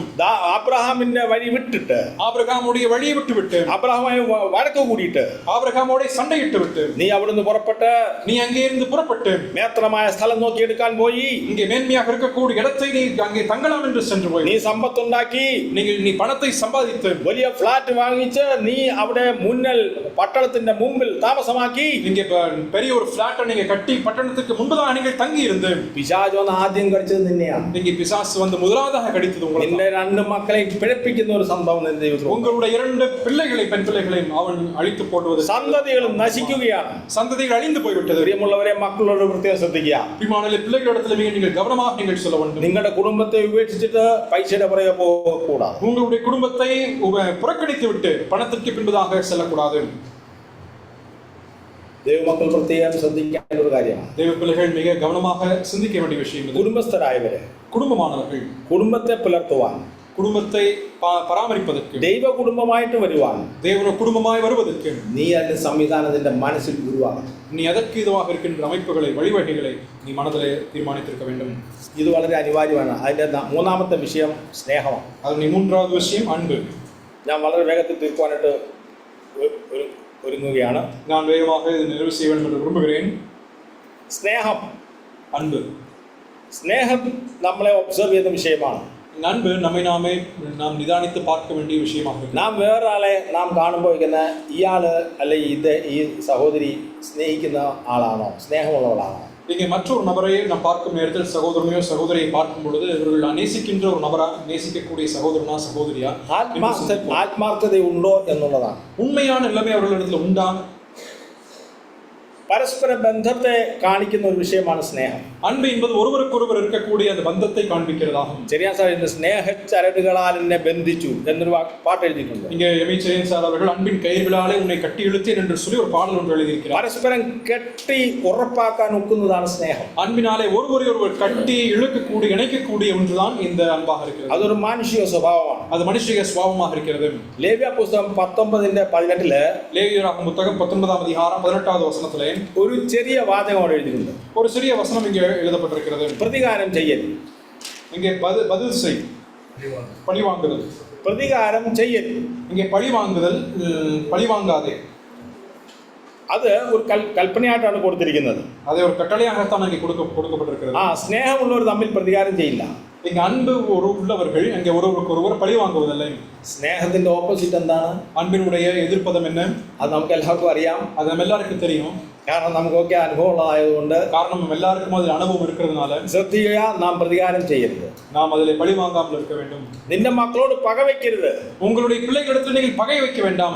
ലെവിറ്റിക്കസ് 19:15 നിന്റെ മക്കളോട് നീ പക വെക്കരുത്. லேவியராகமம் 19:16 உன்னுடைய பிள்ளைகளிடத்தில் நீ பகை உணர்வு வைக்க வேண்டாம் என்று சொல்லப்படுகிறது. അവിടെ പറയുന്നത് നിന്റെ കൂട്ടുകാരനെ പോലെ തന്നെ നിന്റെ അയൽക്കാരനെ സ്നേഹിക്കണം. உன்னுடைய நண்பனை உன்னுடைய சிநேகிதை போல அங்கே உன்னுடைய அயலகத்தாரை நேசிக்க வேண்டும் என்று சொல்ல. അപ്പോൾ പരസ്പര സ്നേഹത്തിന്റെ അടിയൊടുക്കില് അടിവരയിട്ട് പറയുന്നത് യഹോവയാകുന്നു. இங்கே ஒருவருக்கொருவர் இருக்கக்கூடிய அன்பிலே அந்த ஐக்கியத்திலே அடிப்படையாக வருவது ஆண்டவராக இருக்கிறார். നമുക്ക് പരസ്പരം സ്നേഹിക്കാതെ ഈ സഭ നടക്കത്തില്ല പ്രിയരേ. ஒருவருக்கொருவர் நாம் நேசிக்காமல் இந்த சபையானது நிச்சயமாய் நடைபெறாது. നാം അന്യോന്യം സ്നേഹിക്കണം. நாம் ஒருவருக்கொருவர் நேசிக்க வேண்டும். എങ്ങനെ സ്നേഹിക്കുന്നേ? ഇദ്ദേഹത്തിന്റെ അല്ലെങ്കിൽ സഹോദര സ്വഭാവം കണ്ടാൽ സ്നേഹിക്കാൻ പറ്റുമോ? எப்படி நேசிக்க முடியும்? இந்த சகோதரனோ சகோதரியுடைய குணாதிசயத்தை பார்த்தால் எப்படி நேசிக்க முடியும்? അയ്യോ, എന്തൊരു വിഷയമായി ഇത്. ஐயோ, இது எவ்வளவு மிகப்பெரிய விஷயமாக இருக்கு. ഒക്കാത്ത കാര്യം പിടിച്ചു പറഞ്ഞാൽ എങ്ങനെയാ സാധിക്കുന്നത്? முடியாத ஒரு விஷயத்தை நீங்க செய்யணும்னு சொன்னா எப்படி முடியும்? എന്നെ എന്തെല്ലാം ചെയ്തതാണ്. என்ன என்னவெல்லாம் அந்த சகோதரன் சகோதரி செய்தார்கள். എനിക്ക് അതിഭയങ്കരമായ ദോഷം ചെയ്തിട്ടുണ്ട്. எனக்கு மிகப்பெரிய பொல்லாப்பை அவர்கள் செய்திருக்கிறார்கள். വീട്ടിലാണെങ്കിൽ തന്നെ ഭാര്യയും ഭർത്താവും, இங்க வீட்டிலான கணவன் மனைவி, മക്കളും മാതാപിതാക്കളും, இங்கே பிள்ளைகளுக்கும் பெற்றோருக்கும், മരുമക്കളും അമ്മായിപ്പനും അമ്മായിമ്മയും, இங்கே மருமக்களும் அதே போல மாமியாருக்கும் மாமனாருக்கும் ബന്ധങ്ങളുണ്ട്. இங்க ஐக்கியம் உண்டு. സ്നേഹബന്ധമല്ലത്, இது അൻപിனுடைய ஐக்கியம் அல்லது, ജഡീക ബന്ധമാണ്. இது சரீர பிரகாரமான ரத்த சம்பந்தமான ഈ உறவாக. ജഡീക ബന്ധത്തെയും ശരിയാക്കാൻ കഴിയുന്നതാണ് സ്നേഹം എന്നുള്ളതായിരിക്കുന്ന ആസ്പെക്ട്. இந்த சரீர பிரகாரமாக இருக்கக்கூடிய இந்த உறவையும் சரியாக்குவதுதான் இந்த அன்பு என்பதாகும். സ്വന്തം കാര്യം സ്വന്തം മക്കളോട് പോലും പറയാത്ത മാതാപിതാക്കളെ എനിക്കറിയാം. சொந்த விஷயத்தையும் கூட சொந்த பிள்ளைகளிடத்திலே சொல்லாத இருக்கக்கூடிய பெற்றோர்களை நான் அறிவேன். അതെന്താ പറയാത്തത്? அது ஏன் சொல்லாம இருக்கீங்க? പ്രയോജനമില്ല. பிரயோஜனமே இல்லை. പ്രയോജനമില്ല. பிரயோஜனமே இல்லை. சொல்றதுல பிரயோஜனம். ഭാര്യ ഭർത്താക്കന്മാർ തമ്മില്, இங்க கணவன் மனைவிக்கு இடையிலே അവർ തമ്മിലുള്ള പ്രശ്നങ്ങള്, அவர்கள் இடையில இருக்கக்கூடிய பிரச்சனைகள் അവർ മറ്റുള്ളവരോട് പറയും. அவர்கள் பிறரோடு கூட சொல்வார். നിങ്ങൾ പരസ്പരം പോയി തീർക്കത്. நீங்க ஒருவருக்கொருவர் நீங்க தீர்க்கணும். പ്രയോജനമില്ല. ஆனா சொல்லி பிரயோஜனமே இல்லை. സ്നേഹം വർദ്ധിക്കുന്നില്ല. நீங்க அன்பு பெருகுவதில்லை. അവിടെ ഒരു ഭാര്യയും ഭർത്താവ് ഒരു ഓട്ടോ കറക്ഷൻ വരുന്നില്ല. நீங்க கணவனும் மனைவியும் தம்மை தாமே வாழ்க்கையிலே திருத்திக் கொள்வதில்லை. പിശാച് സ്നേഹബന്ധത്തെ തകർക്കുന്നതാണ്. பிசாசானவன் அன்பினுடைய இந்த ஐக்கியத்தை தகர்த்து போடுகின்றான். ആദ്യം ശ്രദ്ധിച്ച് മനസ്സിലാക്കുക. இதை முதலாவது நீங்கள் கவனியுங்கள். നാം എവിടെ ആരെ സ്നേഹിക്കുന്നുണ്ടോ, நாம் எங்கே யாரை நேசிக்கின்றோமோ, ഞാൻ എന്ത് സ്നേഹത്തെ കുറിച്ചാ പറയുന്നത് തെറ്റിദ്ധരിക്കരുത്. நான் எந்த அன்பை குறித்து நான் சொல்கிறேன் என்பதை பற்றி நீங்கள் தவறாக நினைக்க வேண்டாம். സഹോദരിമാർ തമ്മിലുള്ള സ്നേഹം, சகோதரிகள் இடையில காணப்படக்கூடிய அன்பு, സഹോദരന്മാർ തമ്മിലുള്ള സ്നേഹം, சகோதரர் மத்தியிலே காணப்படக்கூடிய அன்பு, നമ്മുടെ ഇവിടെയുള്ള മൂപ്പന്മാരെയും ഇവിടെയുള്ള സുവിശേഷന്മാരോടുള്ള സ്നേഹം, இங்கே இருக்கக்கூடிய மூப்பர்கள் ஊழியர்கள் மத்தியிலே காணப்படக்கூடிய அந்த அன்பு, പിശാച് തകർക്കുവാൻ ആഴമായി നമ്മുടെ സഭയെ പരിശോധിച്ചുകൊണ്ടിരിക്കുകയാണ്. பிசாசு அதனை தகர்ப்பதற்கு காலமாக நம்முடைய சபையை அவன் பார்த்து கொண்டிருக்கிறான். നാം എല്ലാവരും ഒറ്റക്കെട്ടായിട്ട് നിന്ന് நம்ம எல்லாரும் ஒரே கட்டாக நாம் நின்று கொண்டு അതിനെതിരെ പണിയെടുക്കേണ്ടതാണ്. அதற்கு எதிராக செயல்பட வேண்டியவர்களாக இருக்கிறோம். നാം വളരെയധികം ശ്രദ്ധിക്കണം. நாம் மிக அதிகமாக கவனிக்க வேண்டும். നമ്മുടെ സ്നേഹം നിർവ്യാജമായിരിക്കണം. நம்முடைய அன்பு மாய்மாலமற்றதாக இருக்க வேண்டும். അന്യോന്യം പകയും നാം അന്യോന്യം വിദ്വേഷം ഉണ്ടാക്കാൻ പാടില്ല. ஒருவருக்கு ஒருவர் பகையும் அதே போல குரோதமும் இல்லாதவர்களாக இருக்க வேண்டும். നിന്നെ വെട്ടാൻ എനിക്ക് സാഹചര്യം വന്നിട്ട് ഞാൻ വെട്ടാതെ ഇരിക്കണം. உன்னை வெட்டுவதற்கும் எனக்கு சூழ்நிலை ஏற்பட்டும் கூட நான் கொல்லாதிருக்கிறேன் என்பதை என்ற உணர்வு இருக்க வேண்டும். ദാവീദ് ചെയ്തതുപോലെ, தாவீது செய்தது போல ശൗലിനെ കൊല്ലുവാൻ കയ്യിൽ കിട്ടിയിട്ടും இங்கே சவுலை கொல்வதற்கு ஏதுவான கரங்களிலே கிடைக்க பெற்றும் അവൻ ചെയ്തില്ല. அவன் அதனை செய்யவில்லை. അവന്റെ മഹത്വം അതാണ്. அவனுடைய மகத்துவம் மேன்மை. ദൈവം അവനെ മാനിച്ചു. தேவன் அவனை கனப்படுத்தினார். ദൈവം അഭിഷേകം ചെയ്തവനെ தேவன் அபிஷேகம் செய்திருக்கின்ற ஒருவரை ഞാൻ ചെയ്യത്തില്ല. நான் கொல்ல போவதில்லை. നാം ആയിരിക്കുന്ന സ്ഥാനം ദൈവം നമുക്ക് നൽകിയതാണ്. நாம் இருக்கக்கூடிய ஸ்தானம் தேவன் நமக்கு கொடுத்தது. നമുക്ക് ഓരോരുത്തർക്കും ഇവിടെ ഓരോ റോൾ ഉണ്ട്. நாம் ஒவ்வொருவருக்கும் இங்கே ஒரு பங்கு உண்டு. നമ്മുടെ കുടുംബത്തെ നാം നന്നാക്കണം. நம்முடைய குடும்பத்தை நாம் சீர்படுத்த வேண்டும். മക്കൾ നന്നാവണം. நம்முடைய பிள்ளைகளை சீர்படுத்த வேண்டும். നമ്മുടെ സഭ നന്നാവണം. நம்முடைய சபை நன்றாக வேண்டும். നമ്മുടെ മൂപ്പന്മാർക്കും നമ്മുടെ സുവിശേഷന്മാർക്കും വേണ്ടി നാം പ്രാർത്ഥിക്കണം. நம்முடைய சபையில் உள்ள மூப்பர்களுக்கும் சுவிசேஷர்களுக்குமாக நாம் ஜெபிக்க வேண்டும். അവരുടെ കരങ്ങൾക്ക് നാം താങ്ങും തണലുമായി കൂടെ നിൽക്കണം. அவருடைய கரங்களுக்கு நாம் தாங்குகின்ற கோலாக நாம் நிற்க എന്ത് வேண்டும். ഉത്തരവാദിത്തമാണ് നാം സഭയുള്ള ബന്ധത്തിൽ കാണിക്കുന്നത്? சபையினுடைய விஷயங்களில் எப்படிப்பட்ட ஒரு பொறுப்பை நாம் காண்பிக்கின்றோம். എബ്രായലേഖനം 13:1 எபிரேயர் நிருபம் 13:1 സഹോദര പ്രീതി നിലനിൽക്കട്ടെ. சகோதர சிநேகம் நிலைத்திருக்க கடவுது என்று வாசிக்கின்றோம். അതിഥി സൽക്കാരം മറക്കരുത്. இங்கே விருந்தினரை உபசரிப்பதை நீங்கள் மறந்து போக வேண்டாம். ഇതിന് ചില എഫേർട്ട് നമുക്ക് ആവശ്യമുണ്ട്. இதற்கு ஏதுவாக சில குறிப்பிட்ட பிரயாசம் நாம் ചിലപ്പോൾ അല്പ ചെലവ് വരും. சில நேரத்தில் சில செலவு ஏற்படும். അല്പ സമയം ചെലവഴിക്കേണ്ടി വരും. கொஞ்சம் நேரம் அதற்காக செலவிட வேண்டியது. അല്പം ബുദ്ധിമുട്ടുണ്ടാവും. சில பிரச்சனைகள் அதற்காக ஏற்படும். സഹോദര പ്രീതിക്ക് വേണ്ടി നാം ചിലതെല്ലാം ചെയ്യണം. சகோதரனுடைய பிரியத்திற்கு ஏதுவாக சிலவற்றை நாம் செய்தாக வேண்டும். അത് ഒരു നല്ല ശുശ്രൂഷകനായിരിക്കുവാൻ നമുക്ക് അത് ആവശ്യമുണ്ട്. அது நல்ல ஊழியக்காரனாய் நீதிமானாய் விளங்குவதற்கு இதெல்லாம் அவசியமாய் தேவைப்படுகிறது. പ്രിയമുള്ളവരെ, നമ്മുടെ സമയം കഴിഞ്ഞു പോവുകയാണ്. நம்முடைய நேரமானது கடந்து போகிறது. നാലാമത്തെ വിഷയം, நான்காவது விஷயம் faithful, വിശ്വസ്തത. உண்மை, விசுவாசம். നാം നമ്മുടെ വിശ്വാസത്തെ, നമ്മുടെ വിശ്വസ്തത എത്രമാത്രം, நம்முடைய உண்மைத்தன்மை எவ்வளவு அதிக உண்மை சரியாக இருக்கின்றது. we must prove ourselves that we are faithful. நாம் உண்மையுள்ளவர் என்பதை பற்றி நாமே நிரூபிக்க வேண்டும். അല്പത്തിൽ വിശ്വസ്തനാണെങ്കിൽ അധികത്തിന് വിചാരകനാകും. கொஞ்சத்தில் உண்மையுள்ளவனாக இருந்தால் அதிகமானவற்றிலே அவர் பொறுப்புள்ளவனாக வைக்கிறார். മത്തായിയുടെ സുവിശേഷത്തിൽ അതിനെക്കുറിച്ച് കർത്താവ് പറയുന്നുണ്ട്. அதை குறித்து மத்தேயு சுவிசேஷத்திலே ஆண்டவர் சொல்லியிருக்கிறார். 5 ടാലന്റ് 2 ടാലന്റ് ഓരോ ടാലന്റ് കൊടുത്തിട്ട് അവൻ തിരിച്ചു വരുമ്പോൾ 5 താലന്തും 2 താലന്തും 1 താലന്തും கொடுத்து விட்டு அவர் திரும்பி வரும் நேரத்திலே 8 ടാലന്റ് ആണ് കൊടുത്തത്. 8 താലന്தை அவர் கொடுத்தார். തിരിച്ചു വരുമ്പോൾ திரும்பி வரும் பொழுது രണ്ടുപേരും നന്നായിട്ടുണ്ടാക്കി ഇരട്ടിയാക്കി. இங்கே மற்ற 2 நபர்களும் அதை இரட்டிப்பாக மாற்றி விட்டார்கள். ഒരുവൻ കുഴിച്ചിട്ടു. ஆனா ஒருத்தனும் அதை குழியில போட்டான். ആ ഇരട്ടിച്ചവരോട് കർത്താവ് പറയുന്ന വാചകം ശ്രദ്ധിക്കുക. இரட்டிப்பான நிலைமையிலே பெற்றுக்கொண்டவனிடத்திலே கர்த்தர் சொன்ன வார்த்தை கவனியுங்கள். നല്ലവനും വിശ്വസ്തനുമായ ദാസനെ, நல்லவனும் உண்மையுள்ளவனுமாக இருக்கின்ற ஊழியக்காரனே. ഇതാണ് പ്രിയപ്പെട്ടവരെ നമുക്ക് കേൾക്കേണ്ട വാർത്ത. இதைத்தான் நாம் கேட்க வேண்டும். നല്ലവൻ, நல்லவன், വിശ്വസ്തൻ, உண்மையுள்ளவன். പ്രിയമുള്ളവരെ, பிரியமானவர்களே, അതിനായിട്ട് നമ്മുടെ ചെവികളെ തുറക്കാം. அதற்காக நம்முடைய செவிகளை நாம் திறப்போம். അതിനായിട്ട് നമുക്ക് പ്രവർത്തിക്കാം. அதற்காக நாம் செயல்படுவோம். അതിനായിട്ട് നമുക്ക് നമ്മുടെ ജീവിതത്തെ സമർപ്പിക്കാം. அதற்காக நம்முடைய வாழ்க்கையை நாம் சமர்ப்பிப்போம். അഞ്ചാമത് പ്യൂരിറ്റി, 5ாவதாக கற்பு அல்லது பரிசுத்தம், നിർമ്മലത. இங்கே குற்றமில்லாத நிலைமை. നമ്മുടെ ജീവിതത്തിൽ എന്ത് നിർമ്മലതയാണുള്ളത്? நம்முடைய வாழ்க்கையிலே நிஷ்கலங்கத்தன்மை எப்படி இருக்கிறது? നമ്മുടെ അറിവില്ലായ്മയുടെ കാലത്ത് നമ്മുടെ നിർമ്മലതയൊന്നുമില്ലായിരുന്നു. அறிவில்லாத காலங்களிலே நமக்கு அதெல்லாம் ஒன்றுமே பொருட்டல்ல. ഒരുവൻ ക്രിസ്തുവിലാകാൻ പുതിയ സൃഷ്ടിയാകും. ஒருவன் கிறிஸ்துவுக்குள்ளானால் புது சிருஷ்டியாய் இருக்கிறான். അന്ന് മുതൽ അവന്റെ നിർമ്മലതയെ അവൻ നോക്കണം. இந்த நாள் முதற்கொண்டு அவனுடைய கற்புள்ள வாழ்க்கையை அவன் காத்துக்கொள்ள வேண்டும். ഈ കാര്യത്തിൽ വളരെയധികം ശ്രദ്ധിക്കുന്നത് സ്ത്രീ ബന്ധത്തിലാണ്. இந்த விஷயங்களிலே மிக மிக முக்கியமாக ஒரு பெண்ணோடு இருக்கின்ற உறவில் சம்பந்தமாக சொல்லப்படுகின்றது. ഇവിടെ തിമോത്തിയോസ് 5:2 പറയുന്നു, தீமோத்தேயு 5ஆம் அதிகாரம் 2வது வசனத்திலே சொல்லப்படும் நேரத்திலே, മൂത്ത സ്ത്രീകളെ അമ്മമാരെ പോലെ, முதிர் வயதுள்ள ஸ்திரீகளை தாய்களை போலவும், ഇളയ സ്ത്രീകളെ പൂർണ്ണ നിർമ്മലതയോടെ സഹോദരികളെ പോലെ, பாலிய ஸ்திரீகளை எல்லா கற்புடன் சகோதரிகளை போலவும் பாதித்து புத்தி சொல்ல, വളരെ സൂക്ഷ്മതയോടെ അവരെ നീ ശുശ്രൂഷിക്കണം. மிகவும் கவனித்து அவர்களிடத்தில் நீ கவனத்துடன் நடந்து கொள்ள வேண்டும். വൃദ്ധമാർക്ക്, വൃദ്ധപ്രായമുള്ള സഹോദരിമാർക്ക്, இங்கே முதிர் வயதுள்ள சகோதரிகளை തീത്തോസിന്റെ 2ാം അധ്യായത്തിൽ അതിനെ കുറിച്ച് പറയുന്നുണ്ട്. தீத்து 2ஆம் அதிகாரத்தில் அதை குறித்து சொல்கிறார். 2:3, 5, 8 വാക്യങ്ങളിൽ 2ஆம் அதிகாரம் 3, 5, 8வது வசனத்திலே, വൃദ്ധന്മാരും വൃദ്ധമാരും അങ്ങനെ തന്നെ നടപ്പിൽ പവിത്ര യോഗ്യരും യേശുവിന് പറയാത്തവരുമായിരിക്കണം. அங்கே முதிர் வயதுள்ளவர்கள் அங்கே எந்த விதத்திலும் அங்கே நற்காரியங்களை போதிக்கிறவர்களுமாய் இருக்க வேண்டும். 5ാം വാക്യത്തിൽ 5வது வசனத்திலே, സുബോധവും പാതിവൃത്യവും ഉള്ളവരോടും വീട്ടുകാരെ നോക്കുന്നവരും ദയായുള്ളവരും ഭർത്താക്കന്മാർക്ക് കീഴ്പ്പെടുന്നവരും ആയിരിക്കാൻ ശീലിപ്പിക്കേണ്ടതിന് നന്മ ഉപദേശിക്കുന്നവരായിരിക്കണം എന്നും പ്രബോധിപ്പിക്കാം. அழிந்த புத்தியுள்ளவர்களும் கற்புள்ளவர்களும் வீட்டில் தரித்திருக்கிறவர்களும் நல்லவர்களும் தங்கள் புருஷர்களுக்கு கீழ்ப்படுகிறவர்களுமாய் இருக்கும்படி அவர்களுக்கு படிப்பிக்கத்தக்கதாக நற்காரியங்களை போதிக்கிறவர்களுமாய் இருக்கவும் முதிர் வயதுள்ள ஸ்திரீகளுக்கு புத்தி சொல்ல. ഇളയ സ്ത്രീകൾക്ക് അവരുടെ മേൽ ശുശ്രൂഷ പ്രായമുള്ള സഹോദരിമാർക്കുണ്ട്. மிக எளிய ஸ்திரீகள், எளிய சகோதரிகளுக்கு அவர்கள் மேல் இருக்கக்கூடிய மூத்த சகோதரிகள் அவர்கள் கற்றுக் கொடுக்க வேண்டிய ஒரு தேவை உண்டு. നാം ചെയ്യേണ്ടതായിരിക്കുന്ന കർത്തവ്യം ചെയ്യാതെ അത് തള്ളിക്കളഞ്ഞാൽ, நாம் செய்ய வேண்டியதாக இருக்கக்கூடிய சில கடமைகளை நாம் நிறைவேற்றாமல் அதை தட்டி கழிப்போம் என்றால் നമ്മുടെ സഭ നശിക്കും. நம்முடைய சபையானது அழிந்து போய்விடும். നീ ചുമ്മാതെ ഇരുന്നാൽ സഭ നശിക്കും. நீ சும்மா இருந்தால் அது சபை அழிஞ்சு போய்விடும். നാം ചെയ്യേണ്ടത് ചെയ്യണം. நாம் செய்ய வேண்டியதை செய்தாக வேண்டும்.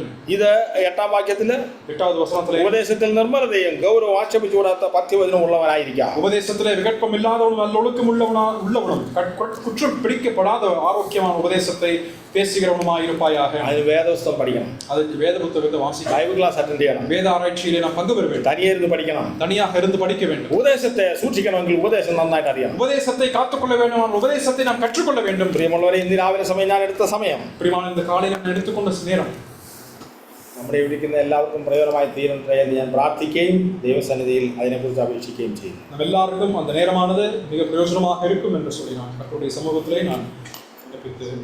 നമുക്ക് പ്രാർത്ഥിച്ച് അവസാനിപ്പിക്കാം. நாம் ஜெபித்து நாம் நிறைவு செய்யலாம்.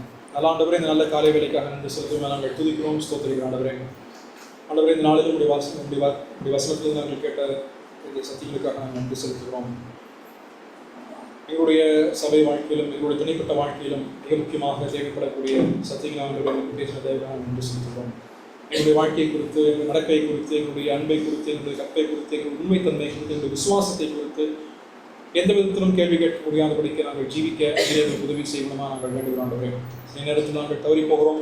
ஆண்டவரே, உடைய பாதத்தில் நாங்கள் திரும்பி வந்து அதை நாங்கள் அறிக்கையிட்டு நாங்கள் மனம் திரும்பி உங்களுடைய சமூகத்தில் நாங்கள் ஜீவிப்பதற்கு நீர் எங்களுக்கு உதவி செய்யணுமா நாங்கள் வேண்டுகிறோம். ஆண்டவரே, எங்களுடைய வார்த்தையிலும் எங்களுடைய நடக்கையிலும் நாங்கள் உண்மை உள்ளவர்களாக முன்மாதிரி உள்ளவர்களாக நாங்கள் ஜீவிக்க எங்களுக்கு கிருபை திருமணமாக நாங்கள் வேண்டுகிறோம்.